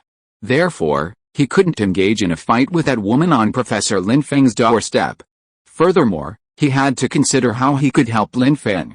Natasha's gun was pointed coldly at him, and Loki's mind raced, pondering how to resolve the current situation. Got it, he had taken 2 gems from Thanos. One, the Tesseract, was always with him, and the other, the Mind Stone, was currently in Lin Feng's house. Now that he had leverage, Loki smiled faintly. Although he still looked like Lin Feng, he had completely abandoned his disguise. He shrugged and said, "Where is Professor Lin Feng?" "How could I know that?" Loki's words startled Professor Feng minimum. He immediately understood and stared in disbelief at Loki, who looked exactly like Professor Lin Feng. Who are you?" "You're not Professor Lin Feng." Natasha remained silent, her pistol clenched tightly, pointed at Loki. Worried that Professor Feng Min might be taken hostage in this critical moment, Natasha approached slowly. "Don't be nervous," Loki offered a frivolous smile, but it was particularly alarming on Professor Lin Feng's face. He continued, "There's nothing you can do now, so just listen to me." As Loki finished speaking, Natasha started, realizing her arm was paralyzed, unable to move. "What did you do?" A dark green figure emerged from behind her. Loki had given up on his Professor Lin Feng disguise and revealed his true face. A chill washed over Natasha. That was Loki's first impression. Though the man before her wore a broad smile, his eyes were unfathomable. He exuded a sinister, venomous coldness. Worse still, Natasha realized she was now completely paralyzed. "You, ha?" Loki surveyed Natasha's furious expression, feeling a certain satisfaction in having managed to reconcile. He smiled for a moment before continuing. "But I admire your loyalty to Professor Lin Feng. In that respect, perhaps we are alike." "What do you mean by that?" Natasha looked at Loki suspiciously. Her gaze fell on his staff, which glowed with a strange orange light. Loki smiled faintly, but didn't respond. The next second, he pressed it directly to Natasha's forehead. Loki's movements were swift, so quick that he had her under control before she could react. Natasha stiffened, twitching slightly. Her pupils dimmed for a moment before returning to their normal color. The person before her is Professor Lin Feng, and Professor Lin Feng has already told her what to do. The thought took root so naturally in her mind. Under the influence of the Mind Stone, it immediately took action, adding numerous details, allowing the sparse thought to take shape and solidify, cementing Natasha's conviction. For Natasha at this moment, the aura that had carried her to another dimension was precisely Professor Lin Feng's hint. Her eyes flickered slightly, and she retracted her weapon, turning and leaving. Professor Feng Min, standing nearby, remained dazed, his eyes strangely empty. Only when Natasha completely vanished, not even the echo of her footsteps audible, did he suddenly awaken, his eyes returning to their normal color. A moment of bewilderment passed through Professor Feng Min's eyes, and then he nodded to Loki, who was impersonating Lin Feng. "I won't bother Professor Lin anymore. I hope that by the time we meet again, this disaster will have passed." Loki smiled and nodded, watching him leave. Only after he was out of sight did the smile fade, replaced by a hint of bewilderment. He himself wasn't entirely sure whether this disaster could be resolved, but right now, there wasn't much else he could do. But if this matter were truly resolved, Professor Lin's prestige would surely soar, making him everyone's savior. This would be his token of loyalty, giving him the opportunity to serve Professor Lin. Time flew by, with only 30 minutes left until the deadline. Overwritten, the black mass grew thicker. Professor Vincent watched its changes without blinking, his heart no longer filled with fear of death, only with the data monitoring. After finally confirming a piece of data, he tremblingly took out his phone and dialed. At the same moment, at the Chinese command center, everyone was like ants on a hot pan, running around, clamoring, and loudly relaying various data and instructions. Chen Haitian clutched the microphone, his voice hoarse, but he shouted at the top of his lungs, "Attention, all departments, parts manufactured worldwide are being flown to the Stark Industries building in New York." As soon as he finished speaking, the clamorous headquarters suddenly quieted. This was the only good news heard in 2.5 hours of desperate, time-sensitive work. Everyone felt a slight sense of relief, but no cheers. Everyone knew that the cosmic wall generator only represented the possibility of success, not the actual success. No one could fully relax until the parallel universe loophole was completely eliminated. The facts certainly didn't allow for relaxation, and Chen Haitian's voice soon rang out again. "But time is running out. We only have 28 minutes, from assembly at the Stark Industries building to transport to the appropriate location. It will take at least 40 minutes. Many faces, once relieved, immediately turned haggard and hopeless. For 2.5 hours, engineers and carvers around the world trembled with fear, doing their utmost to minimize errors. Everyone worked tirelessly, united in purpose, just for that tiny chance. But now, is even this possibility about to become a bubble? Chen Haitian's voice continued to echo through the loudspeaker. "We must do everything we can to shorten this time, Anyone with a solution, even just an idea, please share it. We must come up with a possibility before the deadline. But after he finished speaking, there was only a hushed silence. In this despairing silence, a gentle voice suddenly rang out over the intercom. It was a scientist from the National Aeronautics and Space Administration. Stark Industries' latest project uses thrusters for relay assembly in midair. Could we leverage this technology for this assembling while transporting? At least that would save a little time. This possibility ignited hope in everyone's eyes. Chapter 137 Not Enough Energy. Chapter 137, Not Enough Energy, 2024-08-19 Author, Good Monster Chapter 137, Not Enough Energy. But then Tony Stark's voice rang out. That's impossible. The supporting equipment hasn't been launched into space yet. Even if we coordinate a launch now, it wouldn't be possible within 30 minutes. Silence fell upon everyone again. At that moment, another trembling voice suddenly rang out. Everyone, the latest conclusions show that the measured deviation is slightly different from the previous prediction. In this situation, even the slightest error could mean disaster. Another heavy blow. All the researchers stared blankly, their hearts sinking. Idea after idea was proposed and rejected. Despite their desperate efforts, they were ultimately forced to declare failure due to various limitations.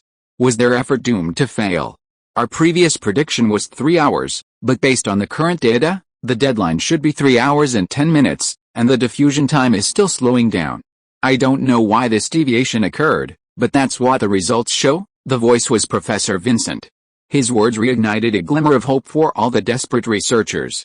Man can conquer nature. Man can conquer nature. Now that things had taken a turn, they couldn't give up no matter what. Tony Stark's voice rang out again. Very good, we still have 39 minutes, Mr. Chen. I wrote the assembly technology for the Stark Industries building myself. Speed and accuracy will be absolutely flawless. But we need a powerful enough aircraft to fly from New York to Renton in 20 minutes. Chen Haitian interrupted him, saying resolutely, don't worry, leave this to us in China. Our newly developed supersonic aircraft is absolutely up to the task. Tony Stark was slightly stunned. When had China developed an aircraft that could travel at least 30 times the speed of sound? It had to be said that this global collaboration had revealed a surprising amount of China's scientific research capabilities.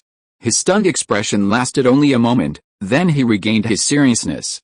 The playboy spoke in his most solemn tone, everyone, let's make one last effort. I hope I won't find a desolate place when I land. Tony Stark knew the situation was grim. From space, he couldn't offer much help to Earth. He could only use the technology and Stark Tower to assist those at the command center. Having the ability but unable to use it, watching them struggle helplessly, was undoubtedly despairing. If the people on Earth managed to survive this crisis, everything would be fine. But if they failed, those on the spacecraft would be doomed to die in space. Trapped in an isolated spacecraft, with no chance of rescue, only loneliness, hunger, and exhaustion to accompany them, this death was too hopeless. Tony Stark hoped Professor Lin Feng could help. If there was any last hope, it was undoubtedly this professor. But until now, there was still no trace of Professor Lin Feng.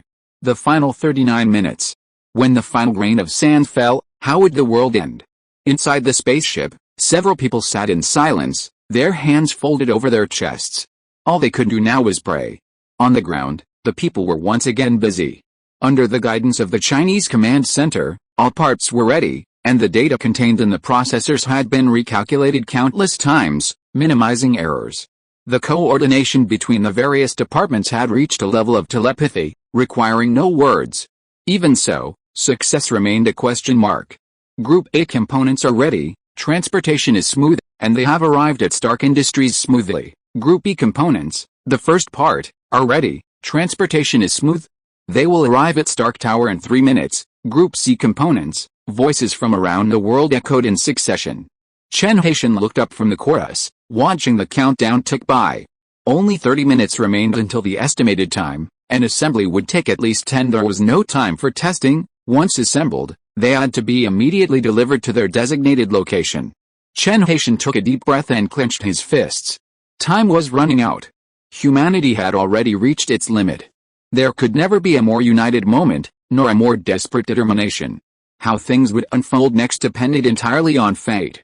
Chen Haitian forced himself to release his grip and inquired, Where's the fighter plane currently located? A whirring reply echoed instantly. It's already over New York, ready to land, the American engineers gasped.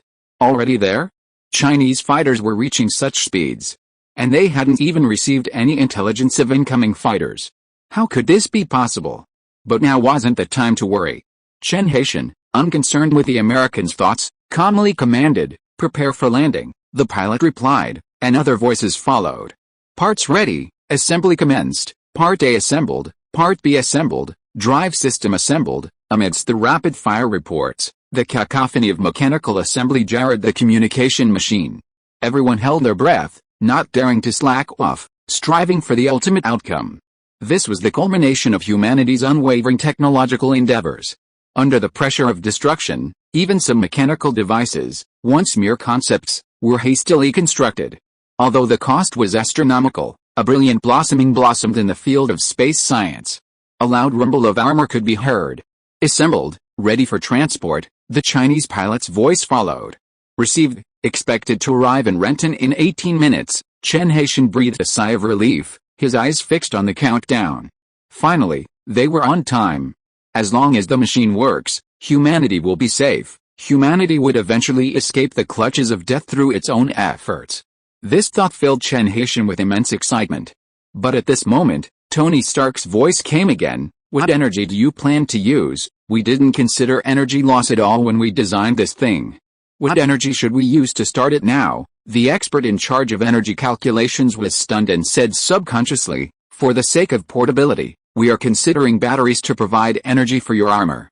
Even if one battery is not enough, hundreds or thousands of batteries in parallel can probably make up for it. No. It's not enough at all, Tony Stark gritted his teeth. Chapter 138 The Eve of Destruction. Chapter 138, The Eve of Destruction 2024-08-19 Author, Good Monster Chapter 138, The Eve of Destruction. Those energy sources are just like batteries, ultimately. They can't provide the required energy. We'd need at least the energy of a nuclear bomb to keep the machines running. Why did you overlook that before? Stark practically roared, extinguishing the spark of hope that had just lingered in everyone's hearts. The professor calculating the data was unconvinced and argued vigorously. We've calculated it many times, and the energy harvested from these batteries is more than enough. This energy is enough to match the energy consumption of opening a wormhole over Hong Kong City. How could it be insufficient? If this isn't enough, then there can't be any more powerful energy on Earth. We're all doomed. The professor's last words were filled with anger, and Tony Stark laughed in anger. Hong Kong? Hong Kong's wormhole, after all, is a passage within the same universe.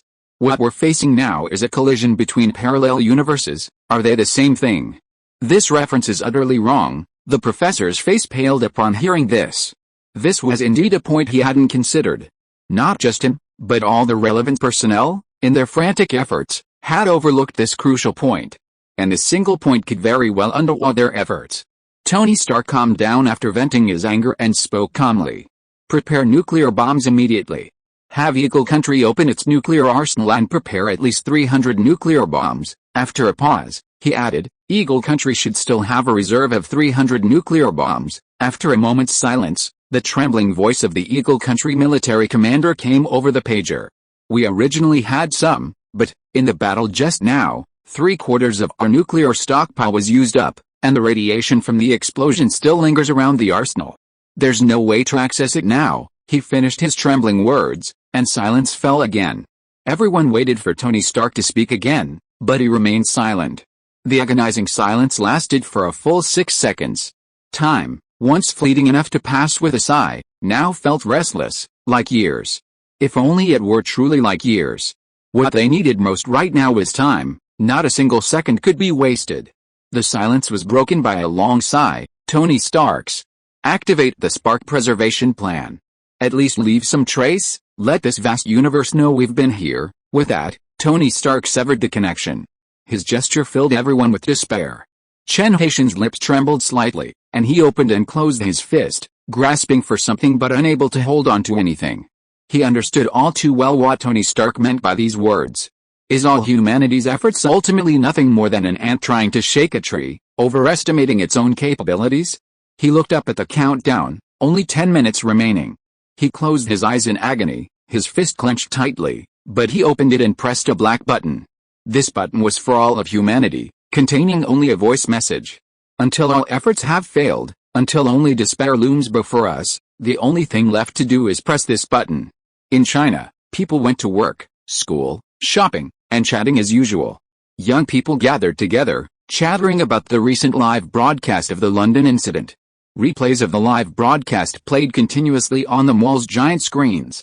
Boys discussed the mighty abilities of the great god Yang Jian, while girls discussed her attire and her majestic aura, their eyes filled with pride and anticipation.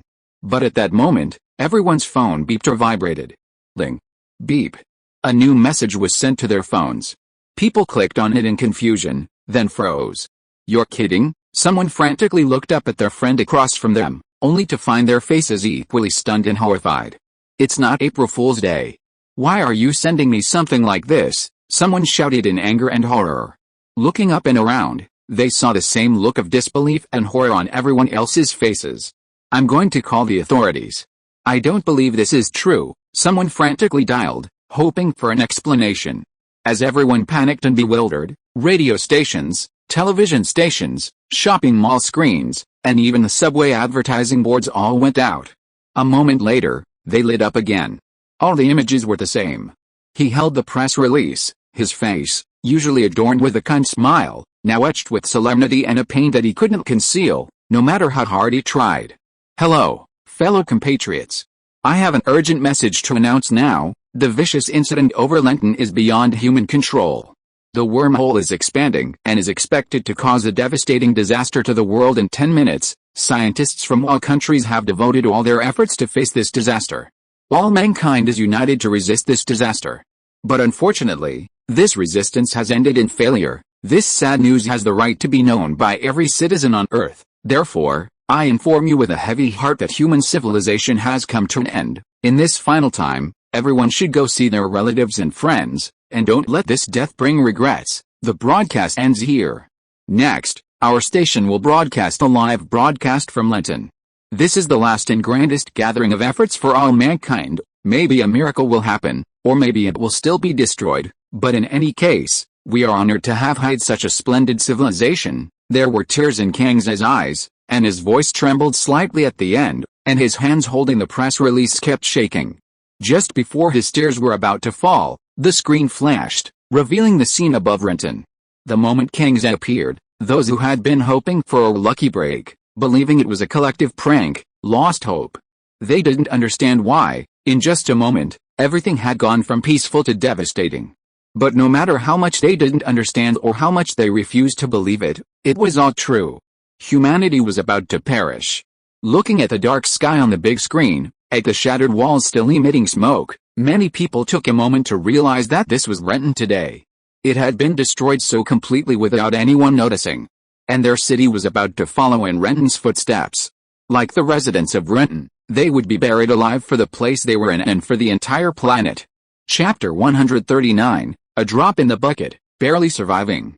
Chapter 139, A Drop in the Bucket, Barely Surviving. 2024-08-19 Author, Good Monster. Chapter 139, A Drop in the Bucket, Barely Surviving. Everyone was shrouded in despair, but still refused to give up the last glimmer of hope, staring intently at the ruins of London on the screen, where dark clouds were looming. A small dot appeared in the dark sky.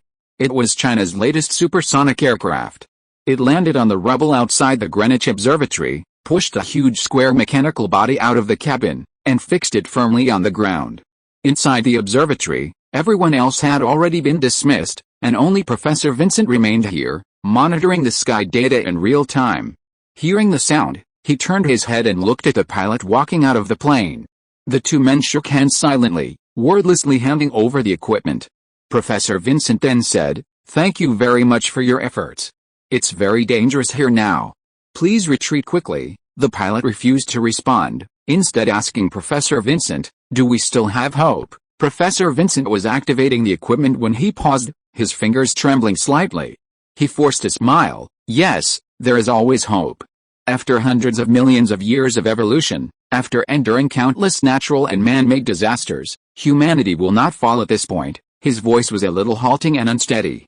The pilot and he both understood that this was just self-consolation. Countless species had vanished into the river of time, so how could they, humans, remain immune? However, no matter what he thought, he shouldn't say discouraging words. So the pilot smiled. Yes, humanity will not fall at this point. As they spoke, as Vincent activated the equipment, 25 rockets were launched from various air bases around the world. Some of these rockets contained humanity's carefully curated gene banks, while others recorded the culmination of various nations' histories and civilizations. Loaded with these treasures, both light and heavy, the rockets soared into the depths of space. Where they would end up, where they would ultimately end up, even the scientists who launched them knew not. But as long as they reached space, there was always the possibility of a glimmer of human civilization being seen. Half a minute later, Professor Vincent stood up and reported into his pager.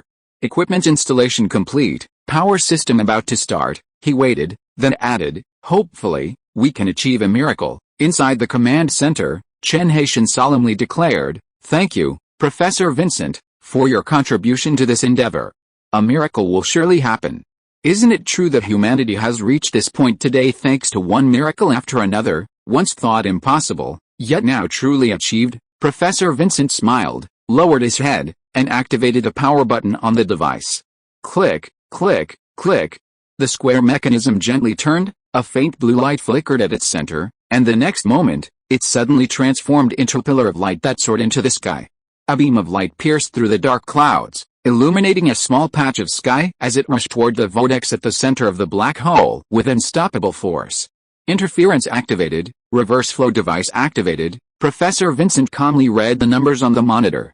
Deviation 0.002, 0.003, deviation minus 0.001, minus 0.003, minus 1. Professor Vincent's voice tinged with excitement.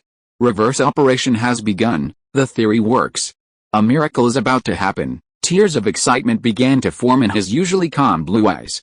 The spatial barrier is being repaired. It's slow, but it's progressing. Professor Vincent watched the jumping numbers intently. He knew exactly what these changes meant. As long as the deviation shifted to the negative value, the terrifying spatial tear would be healed. As long as the deviation continued to decrease, they would be able to completely block this invasion. Professor Vincent wasn't the only one excited. All the scientists in the command center were filled with excitement. Chen Haisheng also smiled faintly. A miracle truly happened. We truly created a miracle. Although this was a situation that human theory couldn't fathom, even the most profound experts in cosmic space theory were no more than blind men groping in the dark. It was these very humans who, relying on their own wisdom, turned the tide. Human wisdom, human courage, could this turn the tide of death? If the experts in the command center only had a partial understanding, then the countless people watching Linton's live broadcast had no idea what was happening before their eyes. But one thing they understood, when the deviation value turned negative, it meant there was a chance the disaster could be averted. People around the world cheered this change, especially the scholars and craftsmen who had personally participated.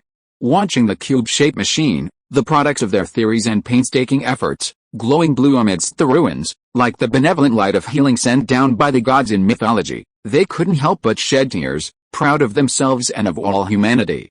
At this moment, each of them was a hero standing on the brink of collapse. I knew it, I knew it.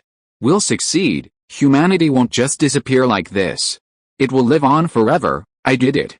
We all did it. The humans on the ground cheered with abandon, but Tony Stark in the capsule remained stern. He still hadn't activated his communication equipment with the ground. Although he could hear the cheers from the ground, he wasn't affected by them in the slightest. Bruce Banner wasn't surprised to see him like this. He didn't understand astronomy, parallel universes, or cosmic barriers, but he had seen Renton's live broadcast, saw the machine in action, and heard the cheers from the command center. He thought things were going well, but Tony Stark's expression suggested otherwise. He couldn't help but ask, "Are you unhappy, Tony?" Tony Stark smiled wryly at his question. "Do you also think we've succeeded?" Bruce Banner was stunned by the question. "Isn't that a success? Aren't things developing according to the scientists' calculations?" Tony Stark shook his head. "Of course not." He carefully moved his stiff body and looked at the screen, his smile growing even more bitter. "That's the cosmic barrier. How can such a magnitude of energy be enough to reverse it? What's the Chinese saying?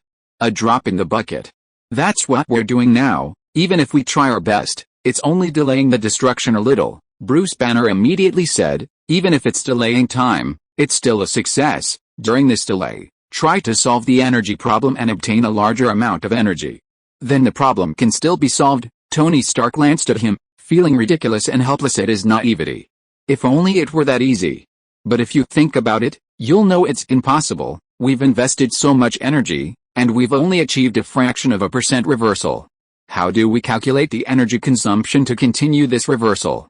Chapter 140 Complete Despair. Chapter 140, Complete Despair, 2024-08-19. Author, Good Monster. Chapter 140, Complete Despair. Bruce Banner's face paled slightly. This was a simple arithmetic problem, and Tony Stark had explained it so clearly, there was no way he wouldn't understand. He spoke with difficulty, his throat dry. Are you saying that no matter how much we stall, no matter how much we gather energy, it won't be enough to completely reverse the situation? Tony Stark nodded, then sighed. The energy required isn't 1 + 1 + 2 + 2, but 2 × 2 + 4 × 4. Even draining the entire Earth wouldn't be enough to supply this exponentially increasing energy demand. He held his forehead as he spoke. I thought of this possibility before. Back then, I thought the initial reversal would be at least -10, but now it's only -1, a deviation of a few tenths of a degree. You should know what this means. He shook his head and murmured, it's impossible. Humanity can't produce such a vast amount of energy. Bruce Banner's face darkened for a moment. Zhou Hao and Zhang Yang were also deeply troubled by what they heard. Zhou Hao said, then we must notify the ground immediately. No need. Tony Stark shook his head. Some of them should have come to their senses by now, even if one didn't understand cosmology. Just watching the black hole continue to expand would tell them things hadn't changed. Zhou Hao and Zhang Yang were stunned for a moment, but they quickly understood Tony Stark's meaning. Zhou Hao smacked his head dejectedly. Is this the end? No hope at all. Tony Stark looked at him with pity and shook his head gently. But then, suddenly, something struck him. If we talk about hope, there might still be one. This immediately caught the attention of the other three, and their gazes fixed on him. He ignored them, still muttering to himself. Hope, that's Professor Lin Feng. Bruce Banner's eyes lit up again at these words. He recalled the quantum unpredictability that had troubled him and Tony Stark. They had been so overwhelmed and miserable, but Professor Lin Feng's words opened their minds. Yes, there's Professor Lin Feng. He might bring us the turning point. Zhou Hao sighed, but Professor Lin Feng is missing, and there's still no trace of him. Tony Stark shook his head firmly. Not finding Professor Lin Feng means there's hope. He's not joining the command center, hasn't offered any opinions or suggestions. This means we still have room to adjust and pivot. If he offers suggestions and plans, and the outcome remains the same, then that's when we should despair. Bruce Banner thought more about it and nodded in agreement. Zhou Hao and Zhang Yang felt that even if Lin Feng appeared at this moment and offered his own ideas, it wouldn't necessarily have a drastic impact on the situation. But seeing both of them say this, so confidently, a faint glimmer of hope rose in their hearts. Hope gradually grew for the 4 people in the capsule, while that of the people on the ground gradually waned. As Tony Stark had said, everyone was gradually coming to their senses. Even those who knew nothing about the situation began to understand as they watched the black hole, which not only refused to shrink but continued to expand at a slow pace, began to understand what was happening. The cheers gradually died down, and inside the command center, many older scholars were already groping for a quick-acting heart-saving pill. In just 3.5 hours, they had already experienced countless ups and downs. Every time they thought things had turned around, the massive black hole ironically reminded them that no matter how hard they tried, it was futile. Even the strongest of hearts could not withstand such terrifying torture.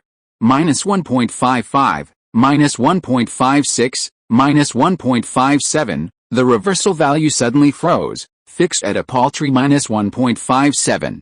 Why did it stop? Is it running out of energy? Keep jumping. Keep jumping. Don't stop. Chen Heshan clenched his fists, staring at the frozen number, his mind frantically screaming. Don't stop. Why did it stop? What had gone wrong?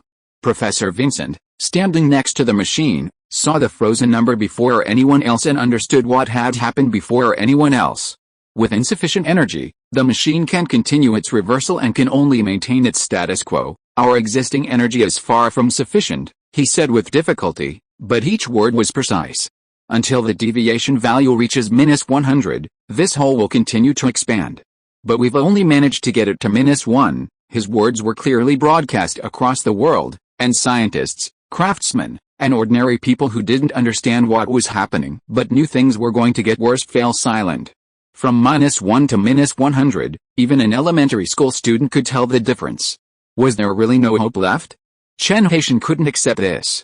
He asked dreamily, "I'll coordinate all efforts and prepare energy resources now.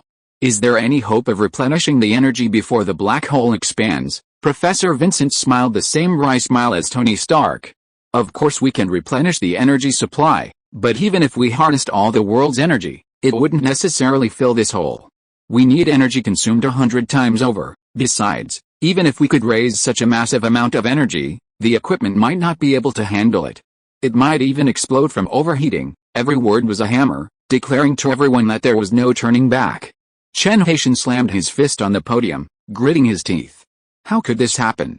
How could this happen? He had made every effort, had given his all, yet the result was still so hopeless. What else could humanity offer to deal with such a hopeless situation? Suddenly, he thought of Tathagata. He thought of the profound formation, of the compassionate Buddha who, with a simple wave of his hand, had brought countless dead back to life. If it were Tathagata Buddha, perhaps there would still be hope. Chen Haitian thought about everything that had happened, grasping at straws, trying to recall details about Tathagata, hoping he could imitate him, emulate a fraction of his power to salvage the situation. But his efforts proved fruitless. He could still clearly remember the amazement and admiration he felt at the time. The image came vividly to mind. But as soon as he tried to recall the specific details, his mind immediately became hazy. The more he thought about it, the more desperate he became. Chen Haitian slumped over the table, his hands covering his weary face. In the command center, a low sob erupted from someone, spreading from one person to another, the sobs gradually turning into full-throated wails. Across the world, countless people knelt in despair, some breathless with tears, others desperately running towards home. If this world truly was to end, if I truly were to die, I wanted to die by my family's side. 142. Chapter 141 The human race should have a chance to survive. 142. Chapter 141 The human race should have hope. 2024-09-10 Author, Good Monster. Chapter 141 The human race should have hope. Despair, like the dark clouds over Renton. More and more people averted their eyes from the large screens around them, unwilling to bear the horrific scene any longer. But suddenly, a cry of surprise rang out from the crowd.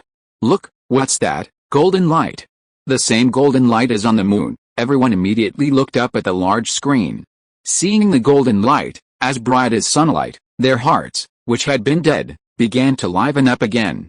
"Is that Erlang's engine, Yang Jian?" "It must be Yang Jian." The director also noticed the golden light and immediately ordered the drone to move closer. But as the camera moved closer, everyone realized that the golden light was not Yang Jian. The golden light was just golden light, without a human figure enveloping it, and its origin and destination were unknown. The next moment, a faint whistling sound of wind echoed from everyone's phone and every large screen. Golden light and black clouds collided, stirring the wind and sending tiny lightning snakes crackling through the clouds. At first, the golden light was faint, but after a few collisions, it seemed to grow in strength, becoming vast and majestic. Within the light, countless mysterious and ancient patterns swirled upward, connecting and spreading, ultimately forming an immense circular formation, its size almost rivaling the black clouds. Even television special effects couldn't capture such a magnificent and awe-inspiring scale. Everyone stared at the scene, their mouths slightly open, unable to speak. It wasn't until the golden pattern formation collided with a black cloud several times, and the resounding roars echoed again and again, that some people slowly regained their composure. "What the hell is this? Do those patterns resemble our ancient seal characters? Is this something humans could create?" Everyone chattered, gazing excitedly at the formation. Professor Vincent was equally thrilled, staring at the digital report on the monitor. After the strange light appeared, the deviation began to increase again. Now the deviation is -1.69, -1.70, -1.71. Chen Haitian was amazed as he heard the count. Has this great being awakened? He knew that ordinary people could never achieve such power. Other Chinese scholars thought the same thing. Those ancient patterns were clearly related to Chinese characters. Perhaps it was another Chinese deity. But if it was a Chinese deity, why would it appear in London upon awakening? Someone must be guiding him. As this thought flashed through Chen Haitian's mind, a name immediately popped into his head. Professor Lin Feng. Even at this point, Professor Lin Feng still hadn't appeared. Perhaps he was planning this very formation. Just as this thought occurred to him, his phone rang. Chen Haitian pulled out his phone, which displayed an unfamiliar number. He answered, and Natasha's voice rang on the other end. Mr. Chen. Chen Haitian was startled. Natasha had gone looking for Lin Feng, and now she was calling. Did that mean Professor Lin Feng? Renton's formation. He was so excited that his words were a little incoherent. Natasha, on the other side, remained calm. Yes, that was Professor Lin Feng's work. He told me there would be a solution. Everyone in the command center heard this and erupted in excitement. It's Professor Lin Feng. I knew Professor Lin Feng wouldn't disappear for no reason. He's done something significant without making a sound. With Professor Lin Feng here, we're safe. Inside the spaceship, Zhou Hao, Zhang Yang, Tony Stark, and Bruce Banner all witnessed Renton's transformation and heard Natasha's words, and they all breathed a sigh of relief. Tony Stark excitedly pounded his fist against the palm of his other hand. I knew Professor Lin Feng was extraordinary, and the turning point would definitely fall on him. Everyone unanimously praised Lin Feng, leaving Lin Feng, who was actually preparing to transform, speechless. This truly wasn't his doing. After Loki hypnotized Natasha, her perception had shifted, and she mistaken the golden light created by the Ancient One for a method Professor Lin Feng. Furthermore, the Ancient One's creation was based on Eastern and Western sorcery, and the patterns on it looked inextricably linked to ancient Chinese characters, leading to a glaring misconception. Furthermore, Lin Feng had already accomplished so many things that ordinary people considered impossible, and everyone subconsciously assumed that he was the only one who could turn the tide. Lin Feng felt helpless about this wonderful misunderstanding, but now was not the time to dwell on it. The most urgent task now was to restore the cosmic barrier. Destroying it was easy, but restoring it was much more difficult. Lin Feng possessed only 1/10 of Yang Jian's power. To repair the wall, he had to mobilize that 1/10 to its full potential. Besides being fully familiar with Yang Jian's abilities, he also needed to be resolute and unwavering in his resolve. And he had made thorough preparations. Lin Feng witnessed the painstaking and unyielding struggle of everyone. His heart surged with the resolve of billions of people, each wavering and surging, its resolve growing ever stronger and more profound. At this moment, his strength and Dao heart had reached their peak. Confident of victory in one blow, he raised his head and gazed up at the pitch-black sky. At that moment, that clear, commanding voice echoed in the ears of every person across the globe. The human race is in decline, yet its spirit remains unyielding. Destiny is determined by heaven, but destiny is our own. The human race must have a chance. Today, I will challenge heaven for the human race. The resounding, commanding words echoed lingeringly in everyone's phone. Everyone was fascinated, savoring the words. The human race must have the chance to survive. Strive against heaven for the human race. Though spoken in Chinese, the commanding tone etched its meaning throughout the world. After quickly consulting the translation, everyone was captivated by the sheer force of these words. Such arrogance, yet such compassion. How fortunate they were to have such a guardian. They had thought their path was hopeless, yet unexpectedly, true Lord Erlang was willing to intervene. This unexpected turn of events stirred everyone's heart, giving them goosebumps. Pupils, once unfocused, regained focus, and hope returned to their once gloomy faces. People clutched their phones, gazing at the dark sky, and began to pray and bless. Master Erlang, come on, we must win, we will definitely win, humanity must have hope. Under Master Erlang's protection, humanity will surely escape this catastrophe. Countless people silently whispered this in their hearts. Countless others gritted their teeth and shouted every word. And all of this turned into a frantic system notification. Shock value +1, shock value +1. If you're listening to this novel on a channel other than Fanfic World, it means they downloaded and uploaded it without effort. We cordially invite you to visit our channel, Mundo Fanfic Novelis. There you'll find the original version of this story and you can explore many other novels of various genres. We're waiting for you to immerse yourself in a world of incredible novels. 143. Chapter 142 Erlang shows his divine power and fights for his life with the heaven. 143. Chapter 142, Erlang reveals his divine power, striving against heaven, 2024-09-10, author, Good Monster. Chapter 142, Erlang reveals his divine power, striving against heaven, 2024-09-10, almost every second, the shock value was rising by millions. And these prompts were the best encouragement for Lin Feng. He stood under the dark sky, his bright red cloak rustling in the wind, and countless lofty ambition surged in his chest. His right fist slightly opened and closed, and with a clenched fist, a crackling sound resounded. It was not just power, but also momentum, an unstoppable and domineering aura that could burn mountains and boil seas. After such a long period of simmering, this momentum, this fist intent, was like an arrow on a bowstring, ready to be released at a moment's notice. With this punch, even the undeniable will of heaven might open a crack for him. Fighting against the heavens, what fear was there? Snap! A small cracking sound echoed through the sky. Then, the cracking sound became a cacophony, like exploding firecrackers. Spiderweb-like cracks appeared on the golden formation shrouded in dark clouds. At first, it was a small patch, but in the blink of an eye, the cracks stretched across the entire golden formation. Professor Vincent's eyes widened in disbelief. The data reversal has stopped again. No, not only that, it's reversing. The force of the parallel universe collision has intensified. We only have 30 seconds left. It'll soon spread. We don't have time. As his voice grew increasingly terrified and high-pitched, the fine cracking sounds of the golden formation grew more and more frequent. Suddenly, with a sharp explosion, a corner of the golden formation collapsed. Golden fragments fluttered and fell like a golden drizzle, as if paper money burned for all of humanity had finally burned to ashes and scattered naturally. Then, with a series of loud explosions, the entire golden formation shattered. Countless golden patterns fell from the sky, transforming into a vast meteor shower. The long-suppressed dark clouds rapidly spread, and the entire world seemed to have fallen into night. Light was swallowed up inch by inch, and darkness expanded endlessly, oppressing Linton's head. Only the blue light emanating from the cube-shaped machinery persisted in this gloom.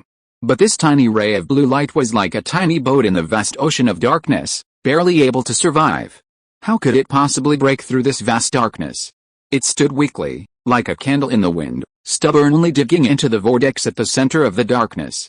It was a desperate attempt to stop a chariot, but it was also humanity's final blow.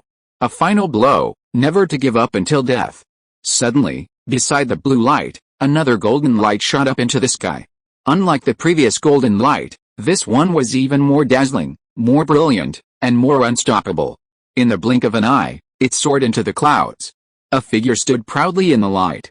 A bright red cape, gleaming armor, a handsome face. It was none other than Erlang Xiansheng's Henjin, Yang Jian. He soared into the sky like a meteor, his entire body shrouded in golden light. This golden light grew increasingly intense, until he shone like a sun, radiating across the shattered sky and the devastated earth. With his own power, he dispelled the darkness, illuminating everything with a bright, clear light. Everyone in the world witnessed this scene. Beholding this tall, majestic figure, this dazzling, vibrant light, they could no longer speak, nor dare to. They clutched their rapidly beating hearts, unconsciously holding their breath. Such a man, such a guardian, words could not express their admiration. They also knew that this was their last chance. Humanity would not rely on chance again and again. Life and death depended on this one move. Boom, an ancient, long-lasting sound echoed. It sounded like a bell, or perhaps the sound of a door opening. It was as if the cosmic primordial past, the passage of time through eternity, had merged in that instant. A great mystic from an ancient era had opened the door to time and strode forward. As the sound resonated, a tiny wisp of golden light around Yang Jian transformed into a flowing wind, drifting and swirling across the devastated landscape, brushing against the bodies of every survivor. The dying survivors looked up in astonishment, watching the golden wind whistle by. It was so strong, so vast, so majestic, yet so gentle. With a single gentle movement, it awakened the boundless vitality within them, dragging them back from the clutches of death. Boom, boom, the long, drawn-out sound continued, gradually transforming into the sound of spring thunder. Beside Yang Jian, as radiant as the sun, countless Dharma forms, like creatures awakened by spring thunder, gradually awakened, their limbs spread wide, surrounding Yangjian. Like stars gracing the Big Dipper, like clouds supporting the sun, the Dharma images guarded and worshipped Yangjian, gradually transforming into a dazzling array of radiant light that spread across heaven and earth. Suddenly, like a fledgling darting to the forest, all the lights converged on Yangjian, converging into a single, dazzling point of pure white. This point, barely the size of a fist, illuminated the entire world with a luminous clarity. It seemed harmless and powerless, a scene of pure tranquility and harmony. As its light waxed and waned, a clear, tranquil Dao sound resounded between heaven and earth, vast and profound, yet incredibly moving, as if the entire universe were chanting a hymn of praise for this single point of light. As the light shrank, people finally realized it was attached to Yangjian's right fist, sparking a thrilling hypothesis. Yangjian raised his head slightly, and the golden whirlwind flowing across the earth paused for a moment, then roared with even greater force. With each revolution, a mysterious golden rune condensed. The earth shook, the clouds swirled, and this world seemed to anticipate what was to come, trembling with excitement. The pure white light gradually transformed into a stream of light, accompanied by tiny serpents of lightning, swirling around his right fist. Kill! These words were not uttered by Yangjian himself, but were shouted out by all creation as he soared into the sky. Its mighty power and awe-inspiring authority betrayed the unwavering will and wrath of this world. The pure white light shot like an arrow from a bow, soaring into the sky at a speed indiscernible to the naked eye. Compared to the terrifying void, it was infinitesimal, a drop in the ocean. Yet, the might emanating from this tiny white light at this moment made one feel vaster than the earth, loftier than the heavens. Boom! The fist-shaped light collided with the sky, echoing with a muffled sound like the beating of a drum. Then, a crackling sound of shattering could be heard. The sound was even sharper and more piercing than the falling golden array just now, almost to the point of being shrill. But everything in the picture was normal, nothing was shattering. Professor Vincent's pupils shrank slightly, and he thought of something. The professors and scholars in the command center also gradually understood. People all over the world also had the same guess. Something was shattering, but it was not this world that was shattering. It was the other side of the sky, the parallel universe that was determined to devour them. The human race should not be destroyed. Even the will of heaven can be violated. This is to fight against heaven. No, this is to tame heaven's will. Fate is determined by heaven, and destiny is taken by oneself. This is the power that embraces all mankind and fights for a glimmer of hope under the will of heaven. 144. Chapter 143, The clouds have dispersed and the moon is bright, everything is back to normal. 144. Chapter 143, Clouds disperse, moon shines, everything returns to normal. 2024-09-10 Author, Good Monster. Chapter 143, Clouds disperse, moon shines, everything returns to normal. Crackling. Where the point of light met the dark cloud, countless Dharma images shone in a dazzling array, 10 colored lights flickering alternately. And the shrill sound of shattering, amidst the flashes of Dharma images and colorful lights, grew louder and louder. The collapse of the other universe continued, crashing into this one with ever greater ferocity. This world, unable to withstand it, began to tremble and shudder. The cube-shaped machine continued to emit blue beams of light, but even this was affected by the magnificent and vast Dharma imagery, causing them to become intermittent, as if unable to sustain. The earth shook, and the sky decayed, seemingly on the verge of collapse. The gaping hole in the sky seemed to mock, "How long can you hold out before destroying me?" Everyone noticed this and couldn't help but worry again. But before they could voice their concerns, the whistling wind and the golden wind sweeping across London shifted again. The divine patterns they swirled and condensed now connected, transforming into two vast Bagua formations. One soared toward the sky, the other enveloped the ground, shielding the decaying heavens and stabilizing the trembling earth. Meanwhile, the might of that fist intensified, like a razor-sharp sword, shattering all hostile forces wherever it passed. As if possessed of a soul, sensing its impending doom, the dark clouds retreated rapidly toward the center, revealing the inky blue sky. However, compared to the domineering fist's power, its escape was ultimately too late. Come as you please, leave as you please. There's no such thing as a free lunch in this world, just leave your life behind, a domineering voice rang out, culminating in the day's resounding roar, echoing far and wide, shocking the people. A figure like the sun darted across the sky, swifter and faster, practically piercing the heavens. An immensely powerful divine force emanated from him, instantly sweeping away the rapidly retreating black clouds. Without even a chance to struggle, the dark clouds vanished without a trace. The shattered night sky instantly returned to its normal tranquility and gentleness, as smooth and serene as glass under the divine power. The divine power continued to spread outward, while the white fist shadow pierced the shattered cosmic barrier and continued towards another parallel universe. Suddenly, a shrill, ferocious cry rang out from the damaged barrier. "Impossible, you can't kill me." The voice was filled with fear and shock, yet it instantly returned to calm. A fleeting flash of white light emanated from the shattered void. Everyone understood that it was the fist power of true Lord Erlang Xianshen, manifesting itself in another parallel universe. As the white light flashed, countless energies surged through the broken barrier. This surging energy transformed into sun-like radiance, surging across the night sky, illuminating countless hidden stars. In an instant, a myriad of inverted galaxies appeared. The dark clouds that had oppressed the people for nearly 4 hours completely dissipated, and the sky mended itself. -1.79, -1.80, -1.81, -2.85, -4.78, -10.57, -15.49. Professor Vincent stared at the monitor, trembling as he read out the readings. As he held his hands, he couldn't help but sigh in emotion. Oh my God, the alien invasion that had filled everyone with despair and helplessness was easily resolved in an instant. Just one punch. Just one punch. What kind of power was this? Was this the full strength of the true Lord Erlang Xianshen? Questions flashed through Professor Vincent's mind. He still remembered the shock he'd felt upon seeing Malekith, but compared to the power displayed by true Lord Erlang, that was nothing. Inside the command center, Chen Haitian stared at the video on the screen, his eyes wide open, stunned. A tear of despair still lingered on his face, but the despair in his heart had completely dissipated, replaced by astonishment and horror.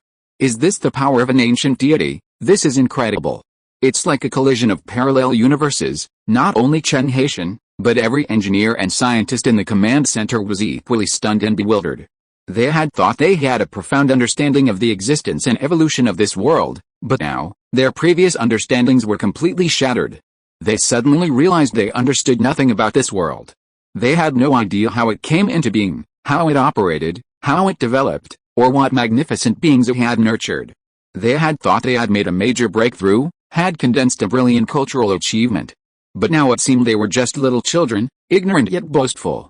The entire world was silent, watching the image of the fluttering cloak and exuberant spirit of the true Lord Erlang. Some opened their mouths, but didn't know what to say. No words could capture what had happened in just a few minutes, no words could describe their current emotions. Their minds were blank, only the image of Erlang Shen's majestic, domineering, heaven-shattering punch resonating endlessly. After a long moment, someone finally spoke. Did it Yang Jian just awaken? How could he achieve this? He unleashed a force that even humanity couldn't muster, and with just one punch, could all the nuclear bombs in the world combined rival the power of this one punch? Of course not. Comparing human power to the great Lord Yang Jian is a slur. As the crowd chattered, a single fact gradually became clear. Yang Jian possessed a power beyond human comprehension and comprehension. His power was a complete devastation for humanity. Over London, the dark clouds completely dissipated, revealing a dazzling night sky filled with stars and a soft moonlight. The soft moonlight filtered down, illuminating the still fading golden dust in the wind with an ethereal, graceful glow. Yang Jian remained suspended in midair, his figure ethereal and detached. The divine light from his punch had completely dissipated, leaving him bathed in the moonlight. His colors faded, his outlines blurred, yet this made him appear even more mysterious and powerful. In the ruins of London, a war correspondent, protecting his camera, emerged from a trench. Looking up, he saw this scene. The tranquil night sky, the savior of peace. The scene was both incredibly beautiful and incredibly reassuring. The reporter unconsciously pressed the shutter, capturing the scene. The shutter clicked, and the camera flashed with numerous photos from slightly different angles. The reporter selected the perfect one, fascinated by it all. It's absolutely perfect, the composition, the artistic conception, and the meaning it represents are all perfect. Upload this picture online, it will definitely go viral, and it might even win this year's Pulitzer Prize. 145. Chapter 144 The End of the World. 145. Chapter 144, The End of the World, 2024-09-10. Author, Gwegwe Monster. Chapter 144, The End of the World. Every journalist dreams of winning a Pulitzer Prize. To win, reporters rush to cover the most dangerous events: war, famine, devastating wildfires, epidemic epicenters, like moths to flame. The dark cloud crisis over Renton could be arguably the most dangerous and consequential event of the year. After all, if mishandled, all of humanity would perish. Like all his colleagues, this reporter, swimming against the tide, raced to Renton to capture the most inspiring images of the crisis response. He had previously taken several photos of Professor Vincent and other experts, but they always felt they weren't unique enough. Now, after capturing this photo, he practically guaranteed it would be his. Not only for the visually stunning spectacle, but also for the meaning behind it. Humanity had once again escaped an almost irresistible natural disaster, and it was this savior, Yang Jian, who had accomplished it. With a single punch, he had ushered in a new life for humanity. From now on, this great god would surely be the spiritual totem shared by all of humanity. Lin Feng, of course, noticed someone secretly photographing him, but he paid it no mind. At that moment, he was brimming with satisfaction, savoring the overwhelming, exhilarating power of that punch. Though only a tenth of Erlang Shen's power, even at full force, it was still too much for humanity and the earth to withstand. He had thought he wouldn't have a chance to truly fight, but unexpectedly, he had this opportunity to unleash his full might and domineering aura. Lin Feng himself wasn't sure how much of the dark dimension he had shattered, but it was certainly a significant amount. A leader of the Dark Elves had even fallen to his fist, a universe away. This achievement filled Lin Feng with immense satisfaction. For a while, the Dark Elves would likely be unable to organize another invasion. On the contrary, having been severely damaged, they should be wary of other parallel universes taking advantage of the situation to devour them. All of this had nothing to do with Lin Feng, and nothing to do with Earth. Lin Feng slowly exhaled, retreating from his overbearing, heroic mood and regaining his composure. He glanced at his performance results. They were truly impressive. He had directly received 25,000 performance points, and his shock value was rising at a rate of 30,000 to 40,000 per second. So far, it had accumulated tens of millions of shock points, and the rate of increase hadn't slowed, it continued to rise. At this rate, it looked like the shock value would soon exceed 100 million. People around the world had indeed still not recovered from their shock. So stunned, so preoccupied with Yang Jian himself, that most took a moment to recover. The crisis was resolved, meaning this universe was safe, which also meant we survived. The end of the world was abruptly interrupted. We can just go on with our lives, right? Only then did they remember their excitement at having escaped death. Excitement spread faster than a cold virus, and suddenly, thunderous cheers echoed from every corner of the world. We survived, this is all thanks to the great god Yang Jian protecting us. Damn it, I'll never believe in any gods or Buddhas again, I'll just believe in the great god Yang Jian. How can you call the great god by his name? You should respectfully address him as Erlang Xiansheng's Henjin. Will the Cultural and Tourism Bureau really not consider converting the temple into a temple dedicated to Erlang Shen? I don't want to worship any other gods now, I only want to worship Erlang Shen. The Chinese people were in an uproar, and the foreigners were no less enthusiastic. Before there was Tathagata Buddha, and now there's Yang Jian. How many gods does China really have? Who said China had no gods before? Liar, is it too late to become a Chinese citizen now? If something like what happened in Renton happens again, which country besides China could have gods to withstand such an event? Everyone, Chinese and foreign, was stunned by the sheer force of that single punch that averted the apocalyptic crisis. This shock immediately transformed into a continuous flow of shock value towards Lin Feng. The rate of increase was so dramatic that even though Lin Feng had experienced rapid increases in shock value before, he was still slightly shocked. If he stayed here and let everyone watch, perhaps the increase would be even greater. But Lin Feng didn't linger. After watching the shock value and roll value rise, he transformed into a beam of divine light and left Renton. Neither those near Renton nor those who had seen him through the live broadcast could clearly see how he disappeared, which triggered another surge in shock value. At Stonehenge, Nick Fury looked up at the sky. A magnificent, breathtaking night was drawing to a close. A ray of red light appeared in the eastern sky, and iridescent clouds drifted between two towering boulders. A gentle morning breeze blew, and a new day was about to arrive, just like any other day that arrived as planned. All was well. In this peaceful dawn, Nick Fury's heart was filled with a surge of shock and longing, lingering for a long time. Uncontrollably, the thought came to him again. No wonder Tony chose China. With such divine protection, the most brilliant and mysterious civilization, and the most united people, China was truly alluring. No wonder, he kept muttering, unable to help but drift off into trance. Steve Rogers stood behind him, still recovering from his shock and terror. The man who had slammed himself to the ground with one punch had been smashed to pieces by another. This power comparison made him realize more clearly than anyone else the immense power Yang Jian possessed. If a Yang Jian of such immense power were to oppose the Americans, then the Americans. Steve Rogers pulled out every weapon he could find, along with every supernatural being within SHIELD, and ran through his thoughts. It didn't take much for him to come to a conclusion: he couldn't defeat him. He was simply invincible. His power far exceeded the limits of human endurance. The meager powers possessed by the mutants pale in comparison to him. Steve Rogers couldn't help but think of the Tathagata Buddha who had appeared in Hong Kong. Under his compassionate gaze, countless people, apparently already dead, rose to their feet, as if nothing had happened. Humanity today can only delay death through methods like freezing, but cannot reverse it or bring the king back to life. This alone demonstrates that the Tathagata Buddha is a powerful deity that humans cannot afford to provoke. After all, between killing a living person and resurrecting a dead person, the latter is ultimately more difficult to accomplish. 146. Chapter 145, Post-Disaster Carnival. 146. Chapter 145, Post-Disaster Carnival 2024-09-10 Author, Good Monster. Chapter 145, Post-Disaster Carnival. Thinking of this, Steve Rogers suspected that during the Zhangjiang incident, the Tathagata Buddha hadn't even exerted his full power, merely testing his skill. Perhaps Yang Jian felt the same way now. Just by relaxing his muscles, he could resolve a crisis that even a united humanity couldn't resist. If this isn't a god, then what else could be called a god? Steve Rogers felt goosebumps break out at the thought, and a deep chill ran through his heart. China already possessed two such gods, and perhaps even more in the future. This meant that the world would never be the same again.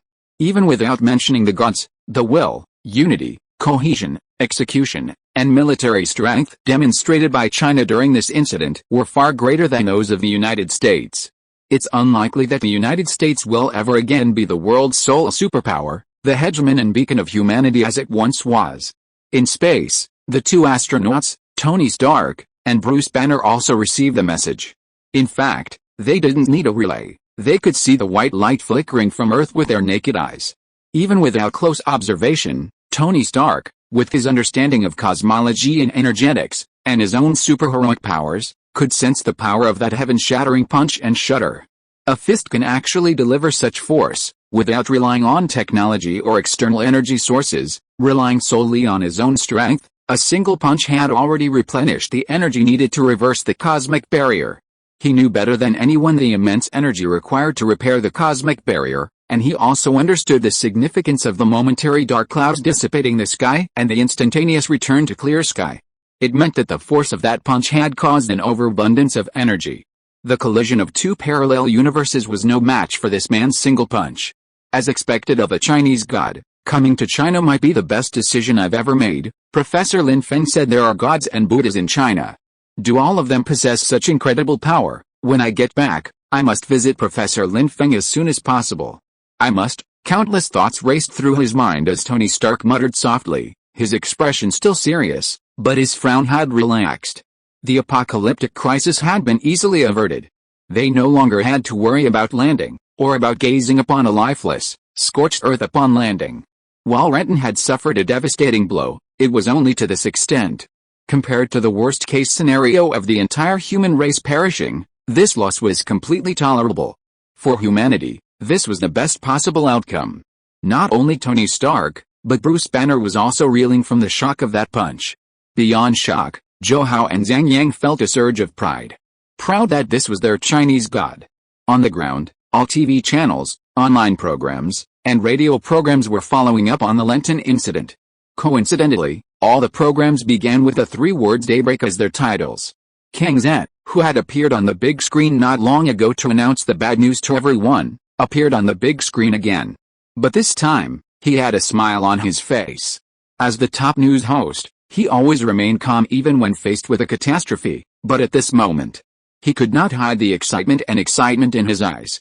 Dear viewers, good morning, welcome to Greet the Sunrise on August 16th. I believe everyone has already understood what happened last night. The entire Earth has experienced a devastating blow and has been struggling on the brink of collapse all night.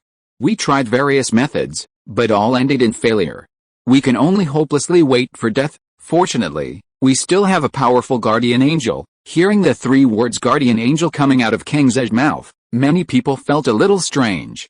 As a CCTV anchor, it's a basic rule to avoid supernatural matters. Words like gods, and guardian gods shouldn't appear on the news broadcast. But thinking about Yang Jian's performance last night, everyone agreed that these three words were the most appropriate description. Besides the reports from official TV stations and other media outlets, the trending topics on social media platforms like Weibo, WeChat, TikTok, and Kuaishou were the only two topics on the internet: the London incident and Yang Jian's guardian god. The end of the world easily ends. Erlang Shen, fighting for your life. How powerful was that punch? Destiny is determined by heaven. Fortune is yours. Of the 50 trending terms, Yang Jian dominated the top 30. This wasn't just a case in China. Twitter trends overseas mirror the trend. People around the world, in different languages, typed the same word, Yang Jian. As if it could survive tens of thousands of years on the moon. It's truly formidable. Just watching it on screen isn't thrilling enough. I really hope to be there in person next time, witnessing the majestic Yang Jian up close. In contrast to these comments, a flood of vignettes has taken the internet by storm. Numerous vignettes have appeared on both foreign YouTube platforms and domestic zines. Yang Jian's first appearance, his powerful punch that shatters the heavens, and his solitary silhouette after all is calm. No stirring or mysterious music or filters are needed, simply posting these simple moments is enough to captivate viewers. The most viewed video on zines, One Punch Breaks the Heavens, was pushed to the front page by spontaneous viewers within minutes of its release. In just 30 minutes, it surpassed 50 million views, and the number continues to rise. Many who came to admire his majestic presence were left in a state of confusion, only to find the video was so overwhelmed with the viewers that it became a PowerPoint presentation. I guarantee it'll hide over 100 million views today, absolutely. Just based on this lag, this has to be the fastest video to hit 100 million views in the history of Zimu. Weibo was briefly paralyzed by the frenzy of people refreshing and commenting. The audience's enthusiasm didn't fade. They discussed the matter across platforms and communities, sparking a frenzy of public opinion. Yang Jian, a name and a presence so unfamiliar just a few days ago, has now become a deeply embedded word in the minds of people around the world.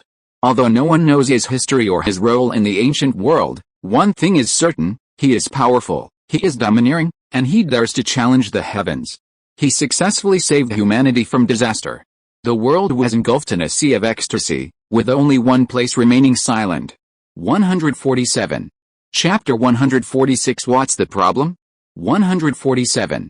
Chapter 146. What's the problem again? 2024-09-10. Author, Good Monster. Chapter 146. What's the problem again? The only quiet place is Renton. As the main battlefield, it suffered a devastating blow. Those buildings, whether old or new, were transformed into broken wells and ruins by the strong shock wave. Most of Renton was completely turned into scorched earth, and the remaining half was also crumbling. Countless smoke filled the destroyed streets, and rubble and broken bones almost filled the entire Thames. Half was scorched earth, and half was ruins. Under the shining of the rising sun, the decaying city looked even more desolate. The survivors in the ruins were trying to climb out, but suddenly heard continuous roars. They were startled and hid themselves deeper. Those roars came from the mouths of monsters with black scales. These monsters were transformed by Malachus using the power of the reality gem. Most of the monsters were slain in the aftermath of Yang Jian's punch, but a few managed to escape unscathed in the streets. Furthermore, there were some dark elves from Wadalheim. When the divine light emanated, they dared not appear, fearing the burns of the divine light. Now that Yang Jian had departed, they sensed the powerful, oppressive force had vanished, and they reappeared, burning, slaughtering, and looting throughout the city. Just hours ago, These dark elves and other alienated monsters had been a major threat to humanity. After and during the apocalyptic crisis, their fear of them had diminished. They had survived such a terrifying crisis, so how could these tiny monsters pose a threat? Even so, the mere sound of their voices still evoked fear, fearing they would become victims of their madness before their destruction. Most of the residents of Lenton carefully concealed themselves, daring not to show their faces, quietly awaiting the moment of their counterattack. Beside the rectangular machine, Professor Vincent shut down his machine and looked up at the aquamarine sky and the desolate city of Lenton, feeling a mixture of excitement and sadness. He was thrilled to be alive, thrilled that the world had finally escaped death, yet also saddened that Lenton, where he had been born and raised, had become the greatest casualty of this disaster. But the sadness lasted only a moment, before he suppressed it with a determined effort. After all, as long as humanity remained, it wouldn't take long for the world to regain its former glory and prosperity. A small force arrived, groping through the ruins, where streets and towns were no longer recognizable, to kill the dark elves and alienated humans. At the sound of gunfire, countless hidden humans emerged from their hiding places and headed towards the only remaining intact building in the devastated city of London, the Greenwich Observatory. Professor Vincent was stunned by this scene, confused as to what they were up to. Have they been contaminated by the dark cloud, becoming new mutants? The thought flashed through his mind, but the next moment, he saw a little girl pause at the shattered gate of the Greenwich Observatory. She pulled a broken candle from her arms and placed it in the ground. She knelt on her knees, clasped her hands together, and prayed devoutly. The little girl's face and body were dusty, her beautiful blonde hair disheveled from dodging, and her hands bore scratches from broken tiles. Tears welled in her beautiful blue eyes, reflecting the golden candlelight, like an angel fallen to earth. Behind her, countless others knelt, some weeping, some laughing, some prostrating themselves, some paying homage. They all chanted a single name, Yang Jian, Yang Jian. They had believed she would surely perish, vanishing forever with the apocalypse, but unexpectedly, a sudden turn of events would lead to the emergence of a hero like Yang Jian, saving the world. His strength, his bravery, his dominance, were a powerful balm for those on the brink of collapse. He not only saved their lives, but also their spirits. Yet, they had no way to express their gratitude, only a small token of respect and reverence. Young and old, men and women, unanimously chanted the two words Yang Jian in their own uncharacteristically off-key voices. Each off-key call sounded comical on its own, but when combined into a sea of murmurs, it carried a lasting and profound resonance. It was the most sincere call from the survivors to their savior. The drones continued to record, the scattered candlelight on the scorched earth, the grateful cries of Yang Jian echoing across the world. Those who witnessed this scene, slightly shaken from their revelry, looked on in silence and compassion, praying for the residents of London. Soon, people around the world also held spontaneous candlelight vigils, filming them and sending their wishes to the residents of London. As long as people are still alive, lost things will surely return, don't give up hope. Millions of people in this world will bless you and help you, Erlang Shen will protect you. Lin Feng paid no attention to what the residents of Renton did, nor to the online public opinion. After removing Yang Jian's skin, he immediately returned to his residence. Loki was waiting at Lin Feng's residence. He paid no attention to the ordinary people, only to the events in Renton. He witnessed the power of Yang Jian's sky-shattering punch, and was shocked. It once again confirmed Lin Feng's omniscience and strengthened his resolve. Seeing that everything had been resolved, but Lin Feng still hadn't returned, Loki couldn't help but feel anxious, and he kept looking out the door. Suddenly, he felt his body stiffen, and he felt an inexplicable, oppressive presence behind him. A chill ran through his heart, and he shivered unconsciously. He hurriedly turned his head and met Lin Feng's smiling, deep eyes. His heart skipped a beat, and he took a step back, managing to calm himself and offer a wry smile. "Professor Lin Feng, when did you get back?" Lin Feng continued to smile at him, and that glance made Loki feel as if he'd been seen through from the inside out. He opened his mouth, but words faltered in fear. Lin Feng walked straight towards the sofa. Loki realized he was blocking the way and quickly stepped aside. He saw Lin Feng standing by the coffee table, pouring a cup of tea and holding it in his hands. He looked calm and composed. He didn't answer his question, nor did he ask how he came to his house. Loki couldn't help but feel a little apprehensive, but then he realized he had come to seek refuge with Professor Lin Feng and didn't need to fear his unfathomable nature. On the contrary, the more unfathomable Professor Lin was, the more it proved his vast knowledge and hidden talents, and the better it would be for him to join him. This thought made him feel relieved, and he bowed slightly to Lin Feng. "Long time no see, Professor." Lin Feng nodded calmly, sat down on the sofa, and looked at him with amusement while stroking his teacup. "You have another question for me, right?" 148. Chapter 147 Loki comes to be an assistant. 148. Chapter 147 Loki comes to be his assistant. 2024-09-10 Author, Good Monster. Chapter 147 Loki comes to be his assistant. Loki was slightly stunned when he didn't expect him to be so straightforward, and then he felt a little guilty. Professor Lin Feng has always told him everything he knows, and he trusts him very much until now, and he is not stingy in answering any of his questions. But he betrayed Professor Lin's trust, and tried to get the skin of a tiger, which almost caused a disaster. Thinking of this, Loki shook his head and looked up at Lin Feng. "No, I don't have any questions to ask this time. I just want to be honest with Professor Lin." "Honest," he stammered, but couldn't continue. For Loki, who is used to lying, being honest is really a difficult thing, and the words just can't come out. Lin Feng seemed to see his dilemma. He smiled and offered a hint of encouragement. "If you don't want to say it, don't say it. If you do, don't hesitate. I don't really care whether people lie to me or are honest." Loki was taken aback again, but then, encouraged by Lin Feng's words, he spoke without hesitation. "Actually, I'm a prince from Asgard. My name is Loki. I'm sorry for deceiving Professor Lin before." Lin Feng smiled faintly, his face light and carefree. Inwardly, he was laughing at the fact that this guy, known for his cunning, wasn't as cunning as the legend said. "It's been so long, and I still don't know who's deceiving whom. If you weren't so easily fooled, I really wouldn't have earned so many points." Thinking this over, but not showing it on his face, Lin Feng sipped his tea, looked at Loki calmly, and smiled. "It's okay. I knew that a long time ago." Loki was shocked, his pupils shrinking slightly. How could he know? He wondered as he thought. "Since you know my identity, then why?" Lin Feng smiled again, his face light and carefree. "In my eyes, all lives are equal, and all have the right to knowledge. If you're willing to seek my advice, I'm willing to teach you. No special reason is necessary. Besides, God has his own plans.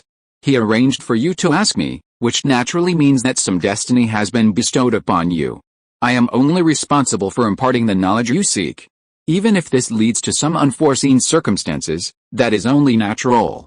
We cannot prevent the spread of knowledge simply because of fear of future uncertainties." Loki listened in stunned silence, feeling a little bewildered, as if something was amiss. But even more than that, he was filled with admiration for Lin Feng's intellectual realm. When he looked at Lin Feng again, his eyes were filled with reverence. Before, he had only known Lin Feng for his profound knowledge, unknown to others. But today, he realized that Lin Feng's intellectual realm and vision far surpassed everyone else's, even surpassing even himself, a god from Asgard. He truly deserves to be China's most renowned scholar. Perhaps only a nation with such rich heritage and time-honored traditions as China could cultivate such an outstanding and great individual. I simply don't know how to thank you enough for your trust and guidance." Loki spoke with tears of gratitude, his expression growing increasingly devout. "Professor, I have one last request, and I hope you'll listen." Lin Feng nodded nonchalantly, saying casually, "Go ahead." Loki's eyes lit up, and he quickly said, "I want to assist you in your work." Lin Feng raised a brow slightly. Surprised? Assisting? Did he mean he wanted to be his assistant? Loki continued mumbling, "I know this may be inappropriate, but I truly admire you. I really want to stay by your side and help you with anything. Anything, as long as I can be of even the slightest help, be of even the slightest value to you, that's enough, and I don't need any compensation. I just want to stay by your side and continue to learn from you." He spoke faster and faster, his tone tinged with panic and pleading. Lin Feng's initial surprise gradually faded with Loki's words. Loki was a fence-sitter, siding with whoever was powerful. If the deaths of Odin and Frigga hadn't shaken him so deeply, he'd probably have continued that fence-sitting lifestyle, constantly traversing the universe, tirelessly paying homage to powerful figures and stirring up trouble. Now, aside from the gods and Buddhas he impersonated, he was the only human being truly powerful, so it was perfectly natural for Loki to want to follow him. And this guy, though a fence-sitter, was truly capable. Perhaps he would be a good choice as his assistant. Lin Feng pondered the matter slowly, already feeling about 70% convinced. But Loki noticed that Lin Feng had remained silent after hearing his words. He couldn't help but think that Lin Feng didn't want him at all, and his heart was in turmoil, his nerves racing. He quickly summoned something and offered it to Lin Feng with both hands. "Professor Lin, if you're willing to take me on as your assistant, I'll give you this cosmic cube." Loki held the cube, gleaming with a deep blue luster, in his hands and presented it to Lin Feng. The space gem within slowly rotated, emanating an infinite mystical power. Lin Feng raised an eyebrow slightly. Loki had indeed invested heavily in even this item, willing to give it away. Just because Loki valued it, and Hydra valued it, didn't mean he valued it as well. He waved his hand casually and smiled. "There's no need for this. Leaving it in my hands would only cause trouble. To be my assistant, you only need to do a few things." Loki listened intently. "First, what is the history of your country and its current social structure? I'm very interested. Write it down as soon as possible. Second, learn some Chinese. You'll be living on Earth, and you'll need to communicate with people in Earth's language." Loki was a clever man. Upon hearing this, he knew Lin Feng was genuinely interested in him and had plans for his future, and he was overjoyed. But Lin Feng didn't accept the cosmic cube, which made him uneasy. He took a few steps forward, insisting on offering it to him. Now that Lin Feng was his immediate superior and had a murky connection to the resurrected primordial god, the cosmic cube was far safer in his hands than in his own. Furthermore, Loki, empathizing with Lin Feng, felt he absolutely refused to do anything without gain. He likely wouldn't be able to provide much value to Professor Lin in the short term, so he could only rely on the cosmic cube to improve Professor Lin Feng's favorability. Lin Feng could see his intentions, and seeing his stubbornness, he accepted the offer, waving his hand for Loki to quickly carry out his instructions. Loki promptly executed, promising Lin Feng, "I will quickly learn Chinese and record everything about Asgard in Chinese." He assumed Lin Feng was hoping to learn more about Asgard through him, excited at the chance to finally pass on his knowledge to Lin Feng. Little did he know, after Lin Feng dismissed him, he gave him no further thought. Instead, he toyed with the cosmic cube, pondering his next move. 149. Chapter 148 Butterfly Wings Fanning the Wind. 149. Chapter 148 Butterfly Wings Fanning the Wind. 2024-09-10 Author, Good Monster. Chapter 148 Butterfly Wings Fanning the Wind. In the Marvel Universe, Thor, Ragnarok follows the events of Avengers 2. However, in Avengers 2, Tony Stark and Bruce Banner used the Mind Stone to develop the Age of Ultron. Now that he possesses the Mind Stone, Ultron cannot exist, and neither can Vision, potentially skipping the entire plot of Avengers 2. If so, the storyline should skip Avengers 2 and go straight to Thor, Ragnarok. This butterfly effect is a bit too much. Will he face Elon next, or Surtur? Either way, Lin Feng is excited. Challenging the unknown is far more exciting than following the beaten path. Playing with the Tesseract presented by Loki and gazing at the space stone within, an idea suddenly crossed his mind. Why not go to Asgard himself? Ragnarok hasn't happened yet, but it's bound to happen anyway. Why not push the progress bar forward myself? Oh, no, it feels like I've forgotten something. Lin Feng frowned slightly, but after thinking it over several times, he couldn't figure out what he'd overlooked. Since he couldn't think of it for now, he decided not to dwell on it. This time, we've gained a lot, and there are many follow-up matters to deal with. Anything I can't think of can be put aside for now and dealt with later. The United States. Pierce clenched his fists, staring at the flashing data on the screen, and let out a long sigh. This Yang Jian is truly formidable, far more powerful than Steve and the others. We can't let China continue to grow like this. We must implement a plan sooner. As long as it succeeds, we'll surely achieve even greater success. The plot Lin Feng had forgotten was Pierce's plan to eliminate the 9 heads in Captain America II. Originally, this wouldn't have happened so soon, but the butterfly effect, fueled by the shock and pressure unleashed by the Chinese gods on the world, swiftly brought the plan's launch forward. Aircraft carrier construction complete, kill list successfully entered, prepare for liftoff. SHIELD had gradually realized the crisis and began secretly operating. However, ordinary American officials and the public remained oblivious to the shift in the situation, reveling in the joy of survival like the rest of the world. Some more far-sighted officials recognized the significant boost Yang Jian's sudden emergence would bring to China's reputation and morale, but they still believed that a war between nations could not be turned around by one or two superheroes or so-called gods. They also doubted that someone with Yang Jian's power would intervene in a national conflict. Wouldn't that be overkill for a god? Ordinary people, however, gave no such thought, merely awestruck by the sheer force Yang Jian displayed in the skies above Renton. No one realized that this was a turning point in the global situation. The United States' former dominance and unparalleled appeal were gradually fading. Rednecks and teenagers were particularly impressed by Yang Jian's strength. I never thought Chinese heroes could be so powerful. I used to think Iron Man was the limit of human power, but now it seems he's no match for Yang Jian. I heard that in ancient times, China had many more heroes than just Yang Jian. You wonder how their strength compares to Yang Jian. The Chinese heritage is truly remarkable. It was quiet before. But now suddenly someone like Yang Jian has emerged. I wish I could be as powerful as a Chinese hero. Although the United States and China were enemies on a national level, Yang Jian had saved humanity and had become a hero for all of humanity. Therefore, Americans still spoke of him with great enthusiasm, believing him to be their own hero as well. Amidst this widespread discussion, some thoughtful individuals had other ideas in mind. With the destruction of Renton, we don't know how long it will take Eagle Country to recover. During the Zhangjiang incident, nothing happened in China. I don't know if we can immigrate to China. I don't recognize this world anymore. I have a feeling these strange incidents will become more frequent. Can the government protect us? Or is it safer to immigrate to China? That's right.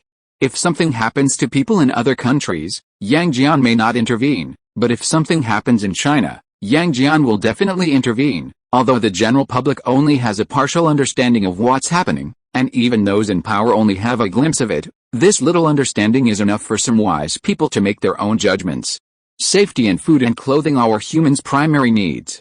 In today's world, no matter what country, food and clothing are almost no longer a concern. But safety is different. Ever since Tony Stark revealed his superhero identity, the incident has become increasingly bizarre, causing increasing damage and disruption to the daily lives of ordinary citizens. In this situation, the safety that was once taken for granted has suddenly become a luxury. Who could have imagined that the Eagle Nation's capital would one day be reduced to scorched earth? Yet, it happened just like that, without any warning. A yawning gash ripped open from the sky, wiping out the entire city in a devastating blow. If this happened in Renton one day, it could happen in New York the next. Even the White House wouldn't be surprising. The United States, boasting the world's most advanced weaponry and military industry, once believed itself immune to such threats. But even the most advanced weaponry only worked against humans. How much of an effect could they have against those alienated monsters and dark elves invading from another universe? To deal with them, one had to rely on supernatural powers. And when it came to supernatural powers, one couldn't avoid the gods of China. During the conversation, some voiced dissenting opinions. China has gods, and we have our own superheroes. Tony Stark is still ours. Even if his power couldn't match that of a Chinese god, he still had the entire Stark Industries complex. This suggestion was immediately met with sneers. Even if Tony Stark were still here, his power couldn't compare to that of a Chinese god, let alone one who's gone. This sent shockwaves through the air, and many people, wide-eyed in shock, began to question the man. But the man had little patience. He snorted coldly, "There are 4 astronauts on the Chinese manned spacecraft. Besides the 2 Chinese astronauts, who do you think the other 2 are? They're Tony Stark and Bruce Banner." The relationship between the United States and China might be clear to others, but it's clear to us too. Why would they allow 2 foreigners to participate in such a major space project? 150. Chapter 149 Aircraft Carrier Takes Off. 150. Chapter 149 Aircraft Carrier Takes Off 2024-09-10 Author, Good Monster Chapter 149 Aircraft Carrier Takes Off. What? Those 2 are Tony Stark and Bruce Banner, really? I didn't look carefully at the time and don't remember what the other 2 look like. Thinking carefully, it seems that they do look a bit similar. Just play the video of that time and you'll know. As he said that, someone played the video of that time again. This time, they no longer paid attention to the 2 Chinese astronauts who were talking to the ground, but focused on observing the other 2. After careful observation, many people gasped. It seems that they are indeed Tony Stark and Bruce Banner, but how is this possible? Tony Stark actually secretly joined China without telling us. If he's joined China, then why are we still here? That's right. When we encounter those things in the future, weapons won't be enough. We can only rely on superheroes to prevent them. But our superheroes have all fled to China, so who will protect us next time? Many people grew increasingly excited, almost having already decided to start preparing to immigrate to China tomorrow. But some also raised doubts. It doesn't look like Tony Stark, right? Isn't the Stark Industries building still operating in New York?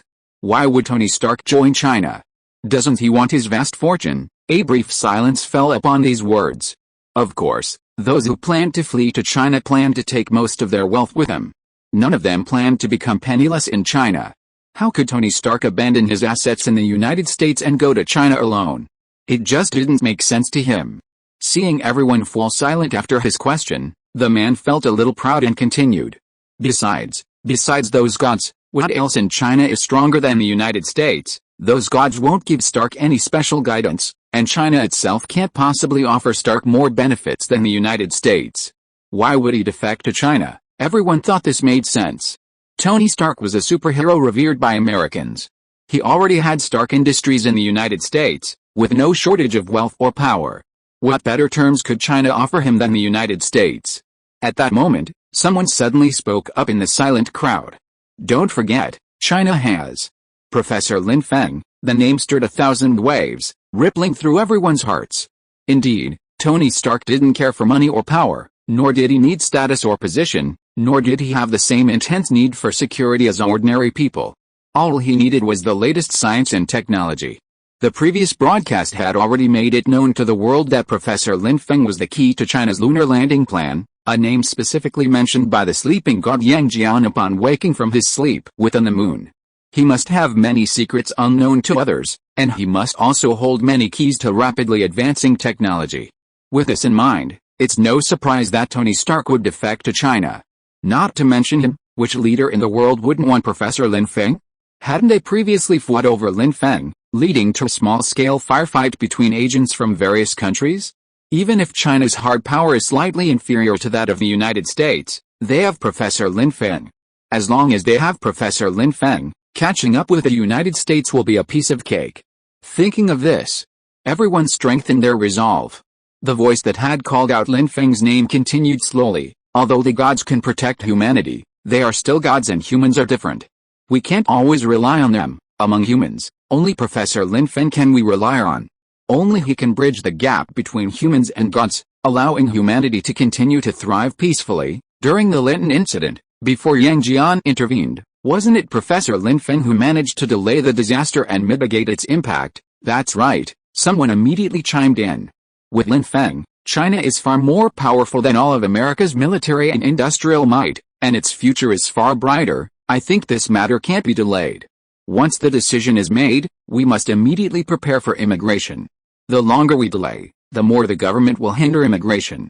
We better act quickly, or we might not even be able to reach China. The crowd erupted in heated discussion, no one noticing that the person who had brought the conversation to Lin Feng had quietly vanished.